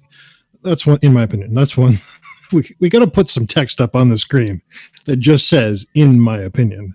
Right. So, you know what I mean? We just got to keep that up there as a disclaimer at all times, because we're saying some racy things. So that's the one theory, is they're trying to turn this guy into a patsy. The second theory is, and I think the caller, who was that Spiral, called in, and he said something very similar, is certain factions within the government have technology. Certain factions within the government have different technology. And certain factions don't have any technology at all. And so all of this, if you notice, is coming from the Navy. Have you noticed that? It's all coming from the Navy. It's not the Air Force. It's not Space Force. It's not the military or the reserves or whatever. It's not the CIA. It's all the Navy. That's the source of all this information. Have you noticed that fact? Yeah, exactly. So because it was the Nimitz fleet, there was several ships there. This was, again, back to the Nimitz incident, 2004. So the Navy has collected this data. So yes, I did notice that. And it doesn't seem out of the ordinary to me, but maybe I'm missing something. What am I missing, Frank? Yeah, so I guess the theory goes is that the Navy wants this technology. And let's play this clip. Let's get into this story. Let's unpack this theory. Play this YouTube clip, Unidentified Aerial Phenomena. Dr. Edgar Mitchell talks about reverse engineering programs. Play that YouTube clip. It's a couple minutes long. Our favorite person shows up in there too. Nice. Our favorite person here. All right, let's see. Which one is this? Wait. What's it called one more time? Oh, I get it. Dr. Edgar Mitchell talks about reverse engineering programs. Got it. Action. The Pentagon and asked for a meeting with the Intelligence Committee of the Joint Chiefs of Staff, which I got with another naval officer who had had many similar experiences. And we told our story, and this gentleman, a vice admiral, said to us, well, I don't know about that, but I'm going to find out. And called a few weeks later and said he had found the source of the black budget funding for this project, and that he was going to subsequently investigate, because if it was real, he should know about it. As a matter of fact, he should be in charge. That was his words. And so we did get calls from him sometime later, and a report much later than that he had found the people responsible for the cover-up and for the people who were in the know. And we're told, I'm sorry, Admiral, you do not have need to know here, and so goodbye. And we do know that there have been very high-level people, politicians over the last years, from Barry Goldwater through Jerry Ford and others in our government, and President Clinton, Bill Clinton, tried to break into that circle of knowledge and were resoundingly rebuffed, and were not able to do so. So to me, it's a cancer growing in our midst, that this information is known to some, but is being well hidden. Okay, so this is back to the aliens are among us bit, right? This is exopolitics. This is that governments of the world, let's say, have known for decades that aliens are here, and they're not disclosing that, right? We're back to that. Yeah, kind of. So this guy is one of these UFO researcher types. He worked for that Bigelow program. He was on Skinwalker Ranch. He's been circulating around this UFO field for quite a while. And so he's much like Tom DeLonge. He's hitting the streets. He's asking people questions. He's trying to figure out answers. Where are these UFOs? Who's building them? Where are they coming from? All this kind of stuff. And so this guy, in the very beginning of that clip, he says, well, I talked to someone who's in the know. And that person, well, they tracked down the answers. They figured out who had these craft, who was building them. And he kind of hinted at it. He didn't go into the full details. But that's the story so far. So just today, or I think it was a couple of days ago, the notes that this guy made about that meeting with this Navy member, this vice admiral, they were leaked on the internet, or so they would have us believe. Are you with me so far? Okay, so this is recent. So this is going back to a while, but this just happened. This has just been leaked, and so we have actual documentation that aliens are among us? No, we have a summary with the admiral who was tracking this down, who was trying to get to the bottom of it. So again, this UFO researcher was hitting the pavement, asking people questions. He got in touch with his Admiral Wilson, and this Admiral Wilson then went and tried to track this down, figure out where this stuff was coming from, who's building it, all this kind of stuff. So open up this Imgur album, and we see these notes. So these are the notes he made on the meeting with this admiral, and this is leaked on the internet, and apparently these are legitimate. So I won't bore you with the gory details, but essentially they had a meeting, Eric Davis meeting with Admiral Thomas Wilson. And so essentially he met this guy, he met him in a car, and they're talking. He was meeting this, Admiral Wilson was meeting with Stephen Greer, Edward Miller, and Mitchell. And they were talking about these alien craft. And this guy, Thomas Wilson, the admiral, was trying to figure it out. Who built these things? Where they come from? What's going on here? And so these are the summary notes of that meeting that he mentioned in that clip. And that clip was from 10, 15 years ago. Okay. I have to point out at the very top of this. This drives me nuts. So the very first line, Eric Davis meeting with Admiral Wilson. Rich says to go to EG&G Special Projects Building at Greer in Paradise. Meet at 10 a.m. Don't be late. 10:10. The Admiral arrives late with two. Okay. Again, wear your tie and show up on time, people. What the hell's wrong? No, I'm just kidding. Funny. Yeah, okay. So I did link this if you guys want to check it out. This is the actual document here that we're talking about. So just poking. So scroll down to page 3 and 4, and you'll see the letter that was sent to Eric Davis from this admiral. And so essentially they're corresponding back and forth for quite some time. But let's get to the details. Let's get to the gory details. First, there must be absolutely no mention or association of my name with your work or investigation. So implying this was leaked without his consent. I have absolutely nothing to gain with your association at this time and much to lose. So second, I would charge you for only the actual time I spent in putting together the materials, references, or contact lists. So he's hiring this guy to investigate. Third, nothing I provide can be classified from a national security perspective, blah, blah, blah. So they go on here. There was a team, particulars on a special team involved with the recovering of crashed craft, including to, and not limited to, the F-117 stealth fighter, the name or last name of location of a senior officer who has firsthand knowledge of U.S. government alien reproduction vehicles at Area 51. These are the things the admiral is investigating for this guy. The name and current location of a retired senior flag rank officer who I believe was directly involved with government interactions with a significant UFO event on the East Coast, and a list of civilian contractors who, by virtue of their past and current highly classified work, were involved in this whole thing. So again, let me recap the story. This guy, alien researcher, scientist, is looking into this. He contacts this admiral. The admiral gets back to him and says, yeah, I'll look into this for you. And so he looks into it. And you can read through the notes of the meeting, but as the story goes, he basically tracks these people down. He goes up to them and he says, hey, let me in here. I've got the security clearance. I want to know what you're building in this building. and they rebuff him. They say, you're not on the bigot list, which is the need to know list. And essentially he figured out that, yes, the reverse engineering alien craft, and there you go. They're the notes of the meeting. So this seems to be official, like an official disclosure that certain groups within the government are making alien craft. It's being kept from certain people. You have to be very high ranked. You have to have the certain clearances to get in there. And even this military admiral guy couldn't get in there to figure this stuff out. And it's all being kept away. And it seems to be run by some kind of civilian organization.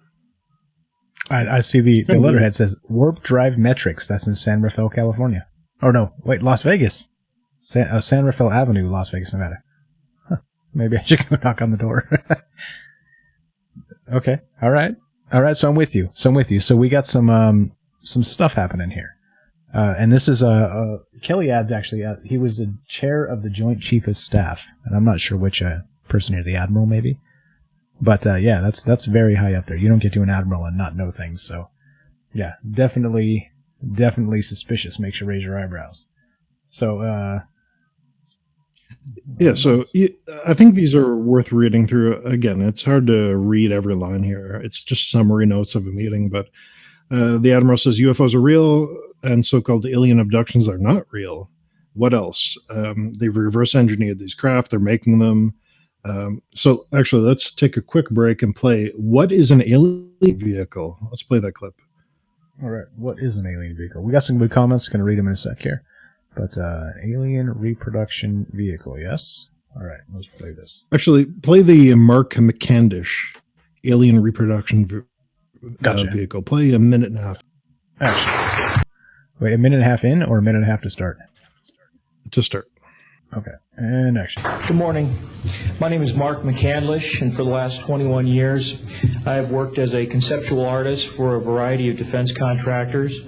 I've been involved in conceptual artwork of the production thereof for Rockwell on the X-30 program, and also on the High Step program. That's spelled HYSTP, means Hypersonic Testbed Program. During the course of my career, I've twice had a secret security clearance. In 1967, while my father was stationed at Westover Air Force Base, the headquarters for 8th Air Force Strategic Air Command, I witnessed and watched through a telescope a UFO which hovered over a nuclear weapons storage facility for approximately 10 minutes and then departed with an acceleration approaching a bullet leaving a rifle barrel. In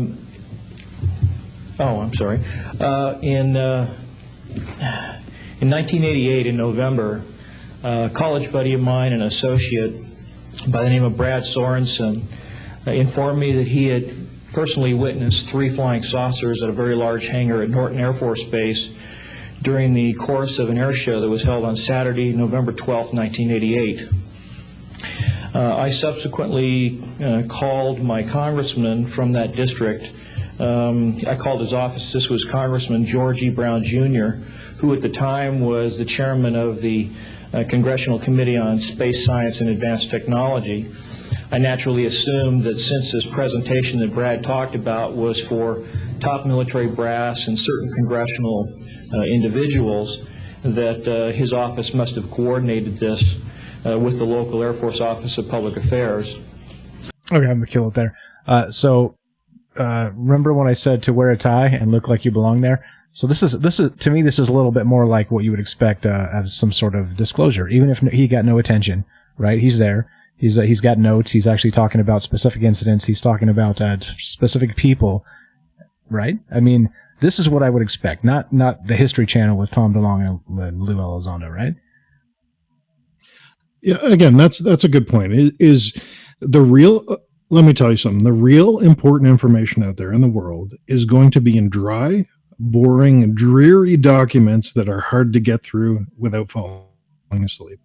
That's where you're going to find the real answers. Answers on a clickbait video on an alien blog that says, wow, aliens are here. Oh my God. You're never going to find it there. That's why, go back to that chemtrails episode we did. The real answers about chemtrails will be in those scientific papers. The real answers about UFOs will be in these boring meetings where a guy drones on and on for hours. It's not going to be Tom DeLonge with his hat put on sideways, fucking swearing left and right, acting like a jackass.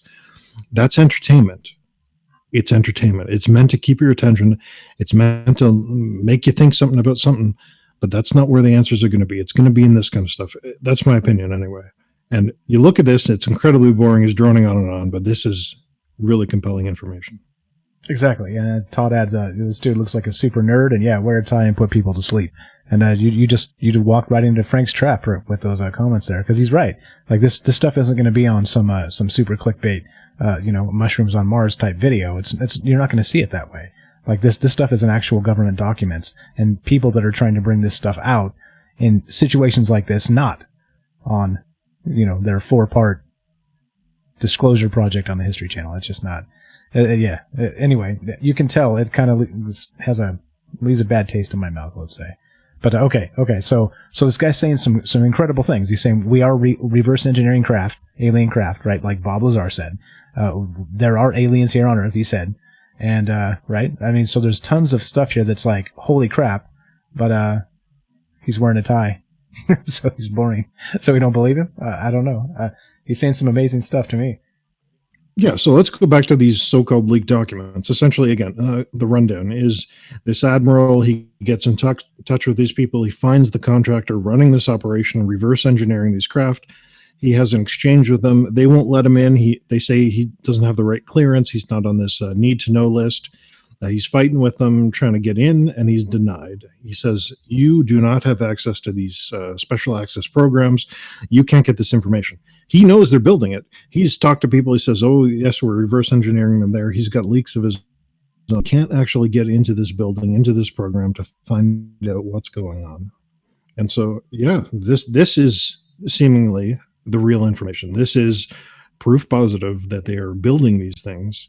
Not necessarily that aliens are real. They could be UFOs from humans made in the next dimension over. It could be anything.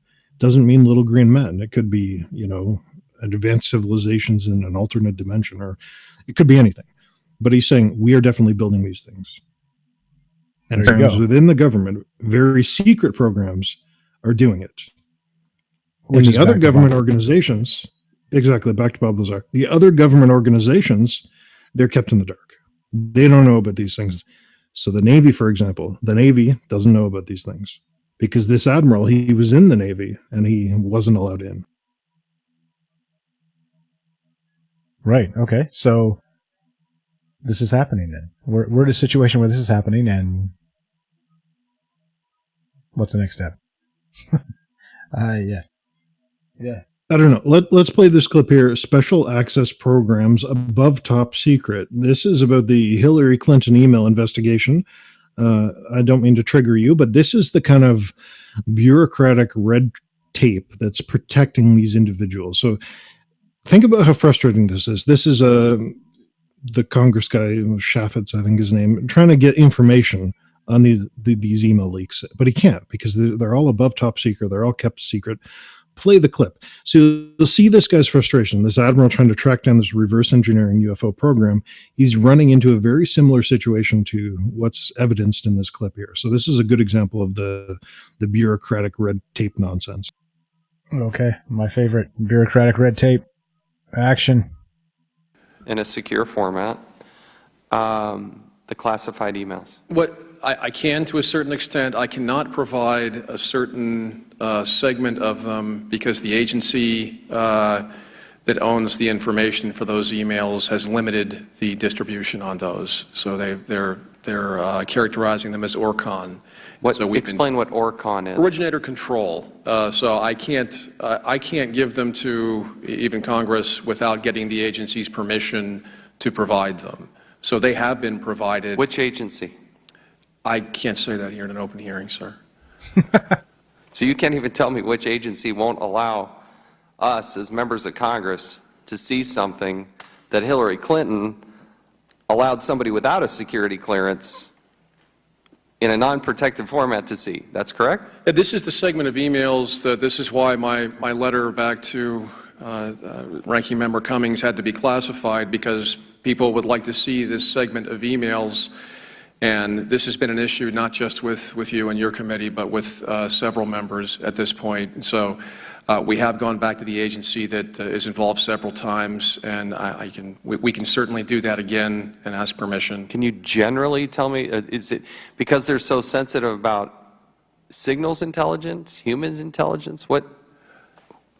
We shouldn't get into the content of these emails in an open hearing, but I'd be happy to tell you. I don't want to violate that, but the concern is that it has already been violated, and it was violated by Hillary Clinton, and it was her choice. She set it up.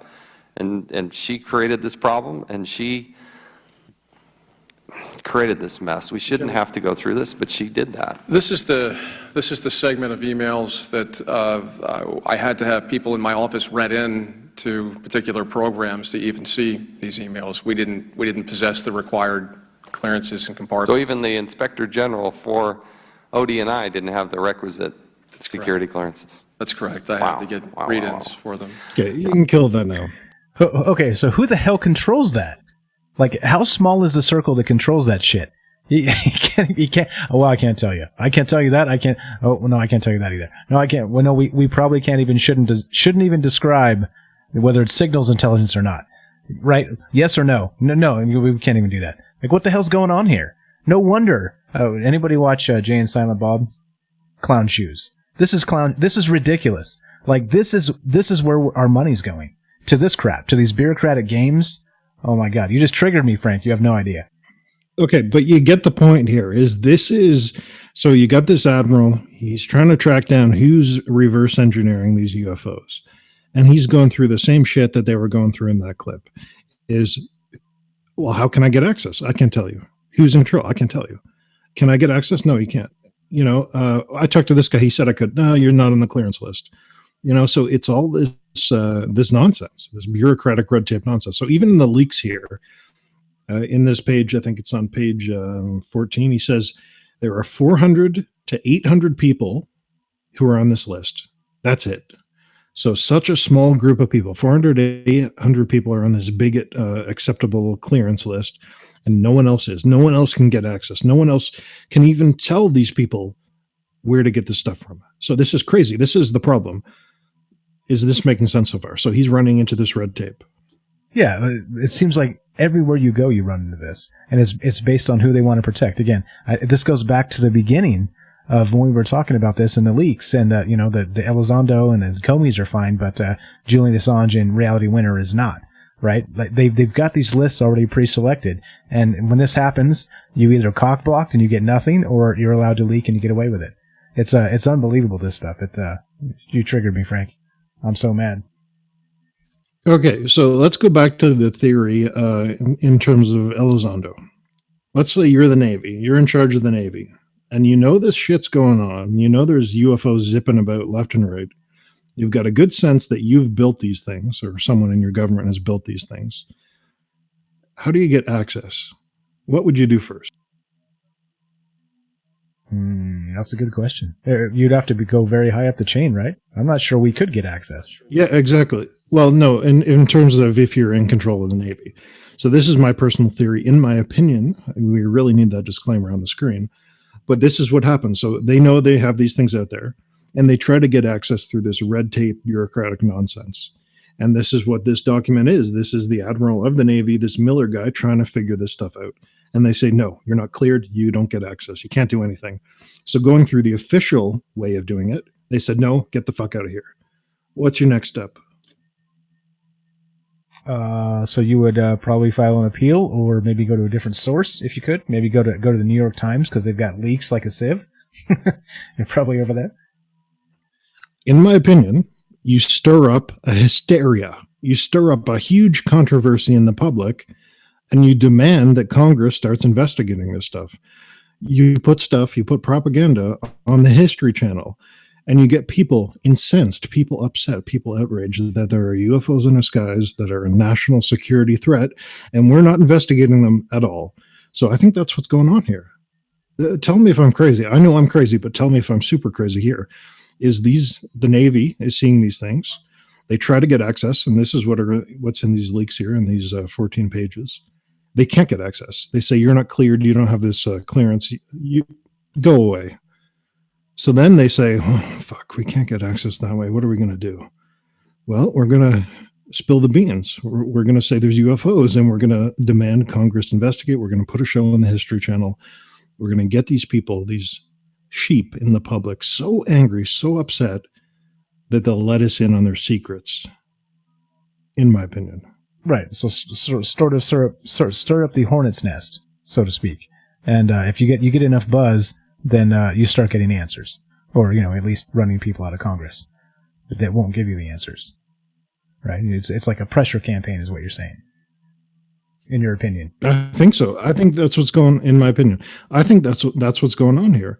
This is never about disclosure for us, you and I, and the people watching, the public. That's not what this is about. This is about causing a controversy, raising a stink, to try to get the clearance, to try to get read in on these programs. The Navy's seeing these things. They can't stop them. They're like, well, what are we going to do? They need to cause a controversy. They say, okay, calm down there. Calm down, you little brat. I'll tell you all about this stuff. Just stop telling the public. Stop funding these History Channel television shows. We'll let you know what's going on. Okay. I'm with you. I agree, right? It's like kind of jumping the Twitter and the social media. You get funded, you get paid, you put the channel on, you put it on the History Channel, and then what though? Because this is the problem. If the government doesn't want this shit out there, he's in jail. Their whole team is in jail, right? But again, look at Julian Assange. Look at Reality Winner. Look at these people. Look at the guy that you said, I can't remember his name, with the picture of the submarine, the nuclear submarine. Like, these people are in jail. So the government has that arm, that ability, the power of the gun to take you and relieve you of your freedom. So at what point is there some other shenanigans? Because I'm with you. I agree 100%. Except some things don't make sense. Because if that's the case, they're leaking. And couldn't you just shut it? Okay, actually, I just answered my own question. But I'll give you the chance. It just came to me. But yeah, go ahead. Yeah, again, I'm not sure your insight there, but yeah, I don't know. This is what I would do. If you can't go through it in the legal means, in the bureaucratic means, if you can't get that information, and you need that information somehow, this is a potential source. You get everyone riled up and pissed off until they say, okay, calm down. I'll tell you everything you need to know. But go ahead.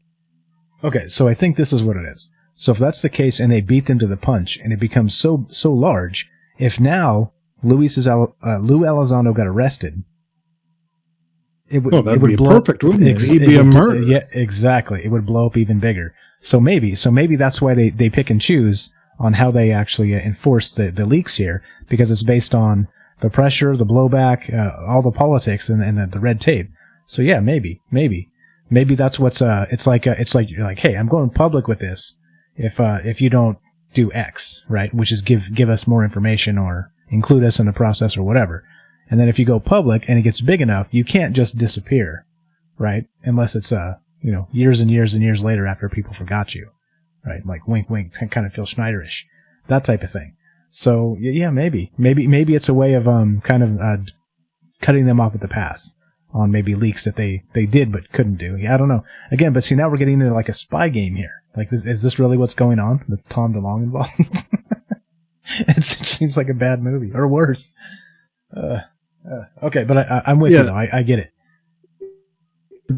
Anyway, post the link in the chat here for these leaks. It's worth reading through these. It's incredibly interesting to see the frustration. This what's his name again? Thomas Wilson, Admiral Thomas Wilson. The frustration he had to go through to get any information at all, and ultimately he was rebuffed. He was told, "Get the hell out of here. We're not telling you jack diddly shit." So there you go. These leaks are interesting if they are legitimate. I think they are legitimate. I was doing some document analysis. Go to the final page of these leaks, and I'll tell you why I think they're legitimate. Go to page 15. You see page what 15. I see on page 15? Let's see. Page 15. I can't really tell which page is what because it doesn't list them. But there we go. It's numbered on the damn pages. 3, 4, 5. Yeah. So there's like tomato sauce stains on these pages that were scanned in. That's how I think they're legitimate, because there's like coffee rings and tomato sauce stains on them. I think someone was really reading these put down, and they were reading them during their dinner. That may be crazy, but there's some markings on here that make me think these are legitimate. Okay, I'm going to link this. There's page 15, and I do see the markings. I'm not sure that's spaghetti sauce though, Frank. Maybe linguine or I'm not exactly sure. But yeah, I do see them. Top right here, they got some marks and some kind of smudge over here on the right side. I've linked the document if you guys want to check it out.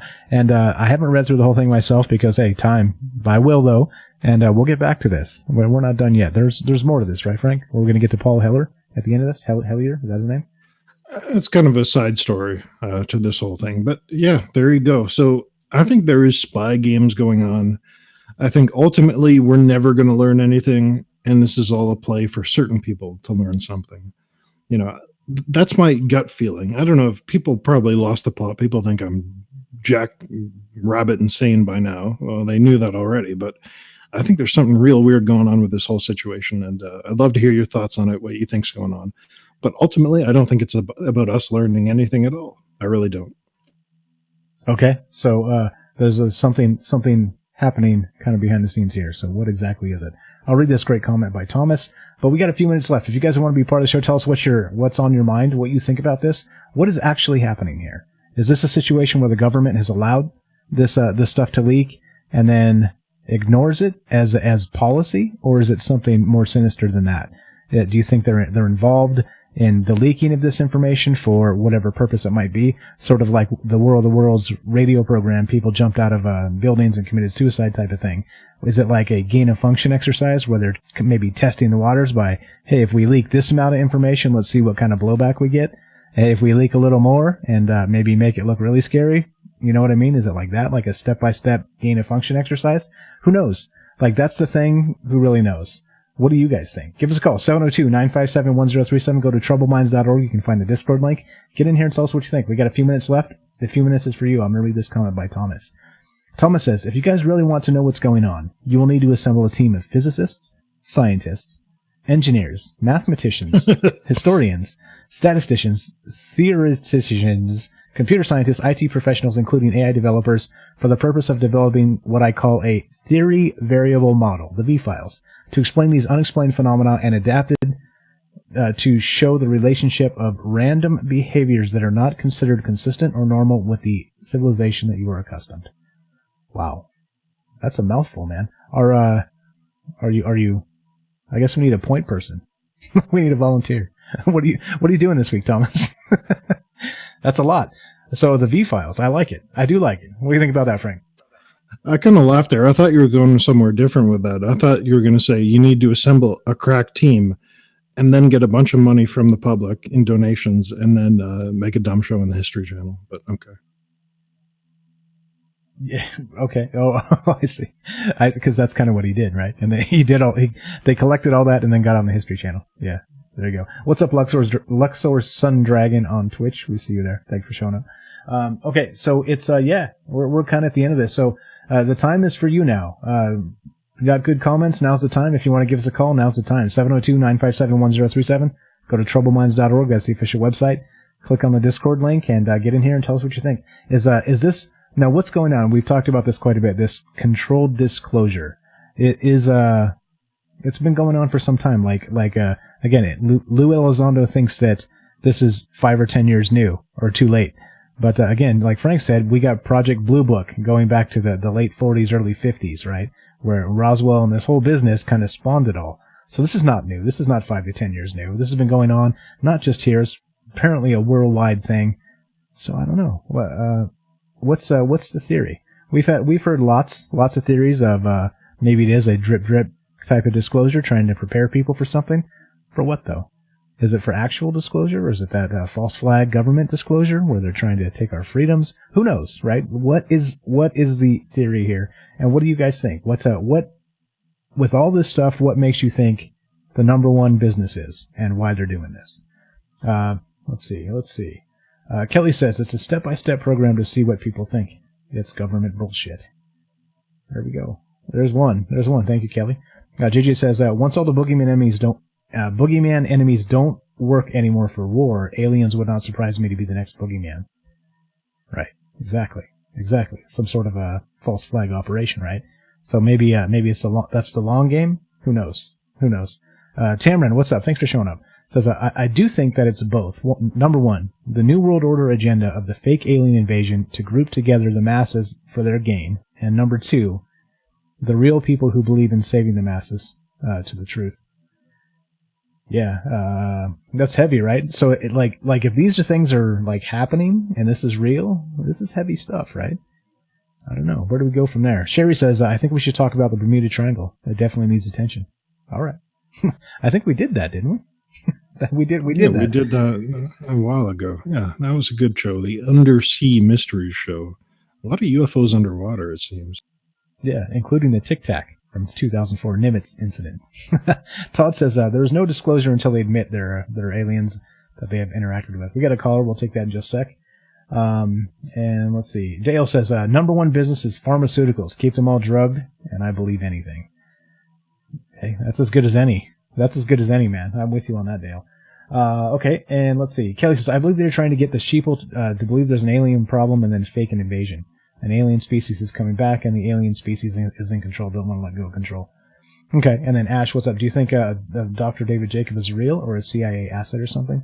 I think a guy like that, again, don't you think if he was leaking this information and had this information, he would disappear or have problems? I don't know. So it's like, if they arrest him, the conundrum of the government is if they arrest him and try and silence him, it legitimizes everything he says, right? So I don't know. Maybe they just let it go. I have no idea. Take on that real quick before we grab the call, Frank. Yeah, they've engineered the situation so perfectly that a commenter, I forget your name, pardon me, you just read it though. You said it's not going to be serious until someone in power comes out and said they've interacted with alien species. Well, Paul Hellyer, who is the Canadian Defense Minister, he came out and he said the exact thing you were saying, and yet no one takes him seriously.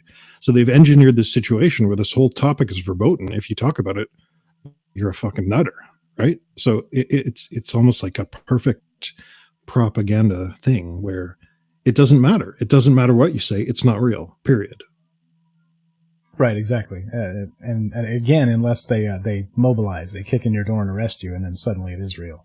So, yeah. All right, here we go. We're going to go into the call. This is Luxor Sun Dragon from Twitch. What's happening? Thanks for calling in. How you doing tonight? Hey, fellas. Doing pretty good. So I've been listening to the show, and I think it's pretty interesting. Thank you. Appreciate that. What's on your mind? We triggered something in you to call. What is that? Well, I guess I just got plenty of things to say about a lot of stuff. I mean, I'm a general researcher, so I like to look into things quite a bit. But I do have something to say, I guess, about the the leaks, all the leaks that are going on and everything like that. If I would say that if you look at, things like the intelligence communities and all the different places where these people come out of, they're in all the, the oaths of secrecy that they take. And there's actually some interesting YouTube videos you can watch on some CIA agents telling about all the repercussions of them coming out with anything that they're not allowed to come out with, and how there's all kinds of catch nets and programs to stop people from talking. And then when you see one of these big people come out with all this secretive information, and then they say that, oh, I have all this real secret stuff that the government doesn't want me to give away, but somehow I'm able to put it all out there. I think that if you look at the general end goal of where we're headed, it's for complete government control with complete acceptance by the people. You follow?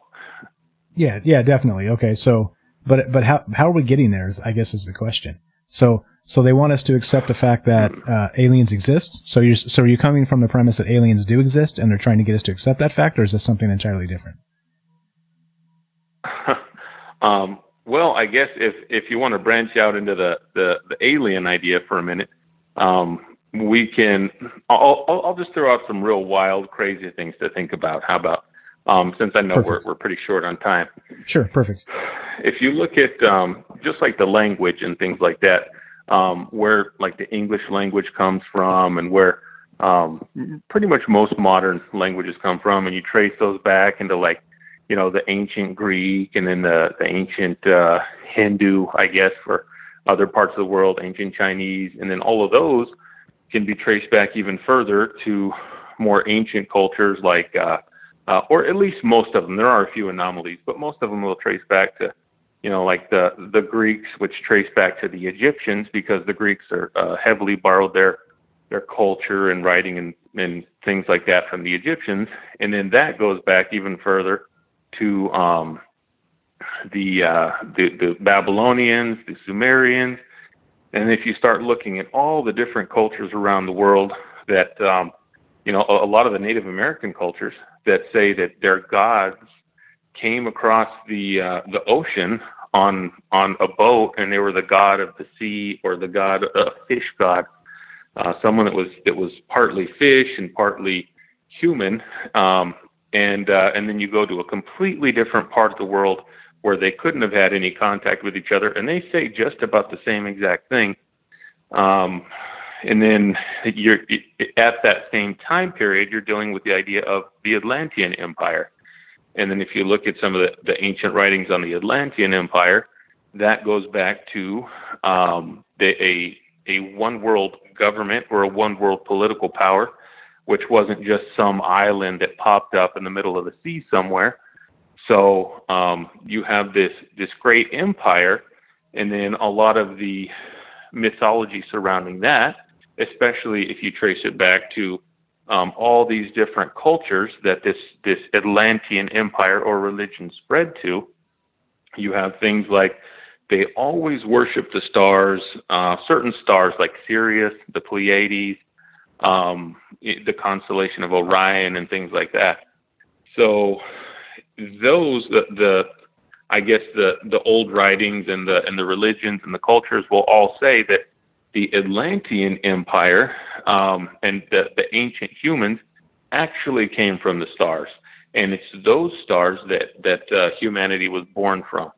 So you also have a really interesting concept of royal bloodlines and things like that, and that's way more than we have time to get into right now. But if we could just throw out a crazy thought that maybe there was some connection there with the ancient empires coming from these different star systems that are held and worshipped basically all over the world in ancient religions.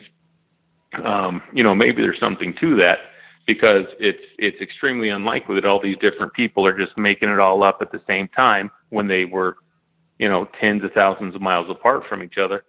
And, right. No way to travel and share the information. Yeah, and there. So if you really start tracing things back to their origins, and you start looking at all these different creation legends, how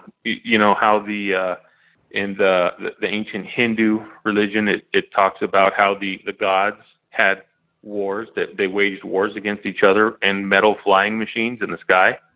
The Hopi, I think it was. They said their gods were the ant people because there's no oceans around and where they were from. So the people that they had contact with actually had potentially, I'll say, could have had underground bases. And I mean, they're these advanced civilizations. They retreated into the ground, into their underground bases, just like ants did. Okay.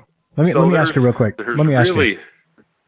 Sorry. Go ahead. That's right. Have you heard of Zachariah Sitchin and the Lost Book of Enki? And, okay. This is kind of what we're getting at, right? Some of this stuff, where it goes back to like pretty much the dawn of prehistory, and it even traces beyond that somehow, because they're telling a story that's millions of years old, right? That's kind of what we're looking at here. That's your point. Yeah, I guess Zachariah Sitchin does touch on a lot of it. He has kind of a very specific story, which the story that he transcribed from the tablets could have just as easily been a story like we have our holy books. Those could have been holy books about this god did this god did that, and a lot of it might be steeped in metaphor, just like the Bible and all the other holy books that we know these days. So if you really trace back the roots of all these ancient cultures, all the ancient religions, they all point in the same direction. And it's definitely worth looking into if you have maybe a few hours a day on your hands that you you feel like researching, I guess. There you go. It kind of never ends, does it? There's always more. Yeah. I mean, it's definitely really interesting. So whenever you get into the idea of ancient aliens and things like that, it very well could be that if you think about it, if there was this great Atlantean empire, and why would the Atlanteans just up and leave all of a sudden, or why would the gods that came from the sky just all of a sudden leave? And even in the Bible, let's say, you have in the very beginning in Genesis, it says gods. It uses the plural form of gods. It says the gods said, "Let us make man in our image."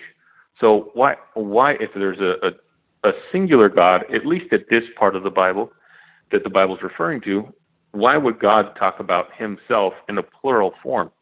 So there's a lot of really interesting things that all the holy books really that they lead to. I mean, if you look at the Bible, I mean the Emerald Tablets of Thoth, which is some pretty ancient writing. You are. Let me tell you, sir. It all does point back in this. Let me tell you, sir. Sorry, what was that?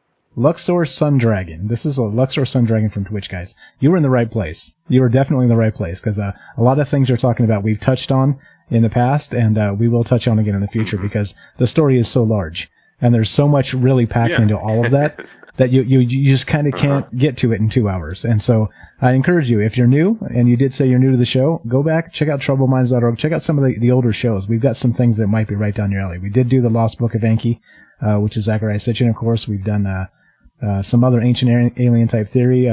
We've done, dear Lord, we've done all kinds of things. But we got one caller behind us, so I'm gonna jump you. Anything else before we let you go? No, I'll keep on listening to you guys. I've just found your Twitch stream this week, I think. So I'll keep up with you now. Appreciate that, man. So we stream on Thursday nights and Sunday nights, 9 p.m. Pacific. So we'll see you there. Thanks for the call, man. Have a great night. All right, yeah. Okay, there we go. Luxor Sun Dragon on Twitch. Thanks for the call. We got one in Discord real quick. Want to bring in Spiral there?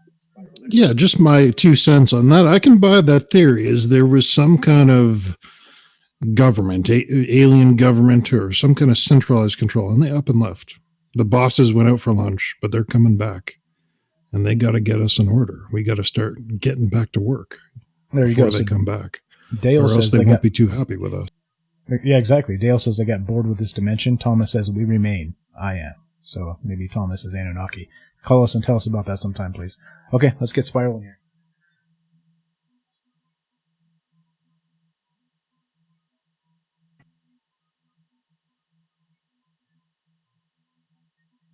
There we go. Wait, did it work? Why is this not working? Oh, there we go. Spiral, you're on the air with Frank and Mike. What's on your mind, my man? Hey guys, what's up? How you doing? Pretty good, pretty good. I really like that you guys are staying up to date. This is abduction stuff. Releasing stuff like twice a week now, huh? Yeah, we have been. You missed out. We used to do 3 times a week, and then we just couldn't go to work in the morning. We're showing up late and shit. Yeah, you guys don't need a job. Just it'll work itself out. Yeah, totally. Yeah. So, well, so what's your take on this stuff tonight? Go ahead. Yeah, I was gonna say like the UFO stuff is like really picking up now because when they dropped that first story, it was like cool, and then no one gave a shit. So I thought Tom DeLonge just dropped the ball, but now they're rolling stuff out. Like there's an article every week. If there's something every week for the next year, like even if it's not tremendous, but it's like stuff like this, it'll make a huge impact. Yeah, I think so. Long term. What do you think, Frank? Is Frank there?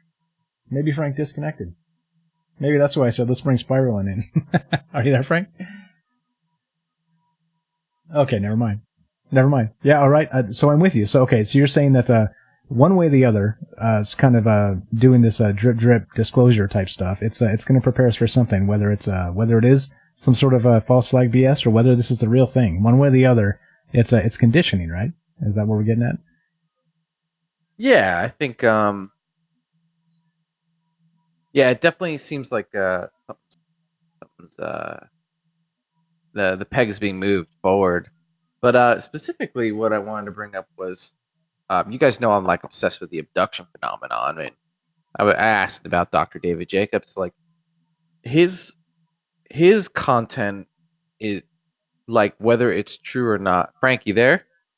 By the way, I think so. I think I fixed it. nice. Can you hear me? We hear you. Nice. Welcome back. Yeah, I was saying like his whole thing is just so compelling. Like there's so much information, and it's either like one of three categories: either the abduction phenomenon is real, which is terrifying. Number two is it's staged by the government. He kind of just it seems real, right? Which is also terrifying. Or he's like a CIA asset, which you know what I mean. Like he's bullshit. But I don't know. He doesn't seem like the type who could even pull that off.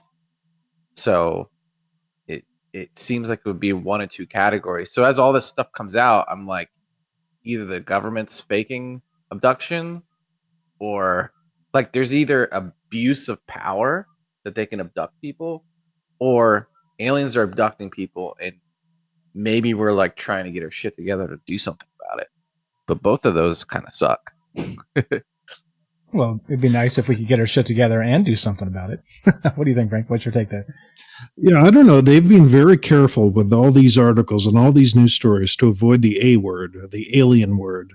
They've talked about UFOs. They've talked about anti-gravity and advanced technology, but they've been very careful to avoid this alien word, like little green men, abductions, all this kind of stuff. They've completely dissociated from that side of the story, let's say. And I found that curious. Why isn't that part of this narrative? Why aren't they talking about that at all? I don't know. I don't know. So there's something there. I'm not sure what that is, but it's very curious they're avoiding that whole.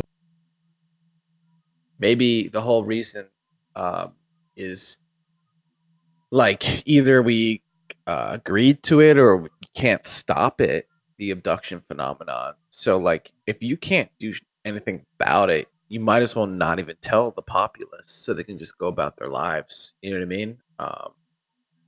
That could be a thing, I think. And then you don't even want to disclose that you can't do anything. So you just don't disclose anything. Just keep it secret for that reason alone. Which, I don't know. That seems pretty possible. I'm hoping the whole abduction phenomenon is bullshit, or even the government's just abusing its power. That's still a better scenario, but I try and keep it in mind as all this stuff comes out. We'll see. But that's all I wanted to say. So I'll let you guys get back to it. Appreciate it, man. That's the end, actually. That's Spiral from Discord. If you guys haven't joined the Discord, this is the kind of smart people we have on the Discord. So you hear the great comments here, the hot takes, and a lot of information flowing through there. So take this as a quick minute to go join the Discord if you have not. And this is the type of smart people that you'll run into over there. If you already have, you know where to go. If you're not, go to troubledminds.org and you can find the Discord there, and maybe talk to Spiral and whoever else might be there. Talk to Todd. He'll be nice to you, I promise. And yeah, there we go. That's the end of this, I think. I want to I got to drop a hot take on that. I'm thinking about this, and I'm thinking that ultimately the abduction phenomena is going to be easier to solve with advancing technology than this UFO phenomena. We're putting these Amazon Echo devices and Google Home devices and all this spyware. You got computers on your refrigerator. You got security cameras left and right. I think as this progresses, as this advances, eventually, if this abduction phenomena really is a thing, we're going to start seeing some evidence. It's going to roll out, because we got all this technology left and right of us. And we can see if we start floating out our bedroom windows in the middle of the night, we're going to see that. So I think we'll get to the answer on that one way or the other. The UFOs, though, I don't know. That's a trickier subject to solve. A whole different can of worms for sure. All right, so that brings us to the end. Thank you everybody for sticking through. Thank you for all the great calls tonight. And we didn't forget about the sedan, the first caller. We will get to that in one of these upcoming episodes, so pay attention. And yeah, stick with us. Appreciate it. And anything to add, Frank, as I cue the outro? Another show, lots of information. Again, too much to unpack, right? We could do a 10-hour show and we wouldn't get to all the answers. So a piece, a little bit at a time, and we appreciate you joining us. Appreciate your input, and we'll keep going. We hope you keep watching, keep giving us good advice, good information, and so we get to the answers. And, I may not be right. Oftentimes I'm wrong. I won't say all the time I'm wrong, but I think discussing this, talking about it, we'll figure it out sooner or later. There you go. You don't get the answers unless you ask the questions, and that's what we're all about here. So we don't claim to have many of those answers, but let's start with the questions. So you've been listening to Troubled Minds Radio. Thanks for sticking with us tonight. I'm your host, Michael Strange. If you want to help us out, go to troubledminds.org. All our socials are there. Leave us reviews on iTunes. That's the best way to help. And yeah, make sure you turn on notifications if you want to catch us. It's Sunday night, Thursday night, 9 p.m. Pacific. That would be midnight Eastern, and that's when we roll. And I'm here with your co-host, Frank Pierce. The extraordinary, magnificent Frank Pierce. I forgot that part. But thank you for listening. We'll be back on Thursday night, 9 p.m. Pacific. From our troubled minds to yours. Have a great night.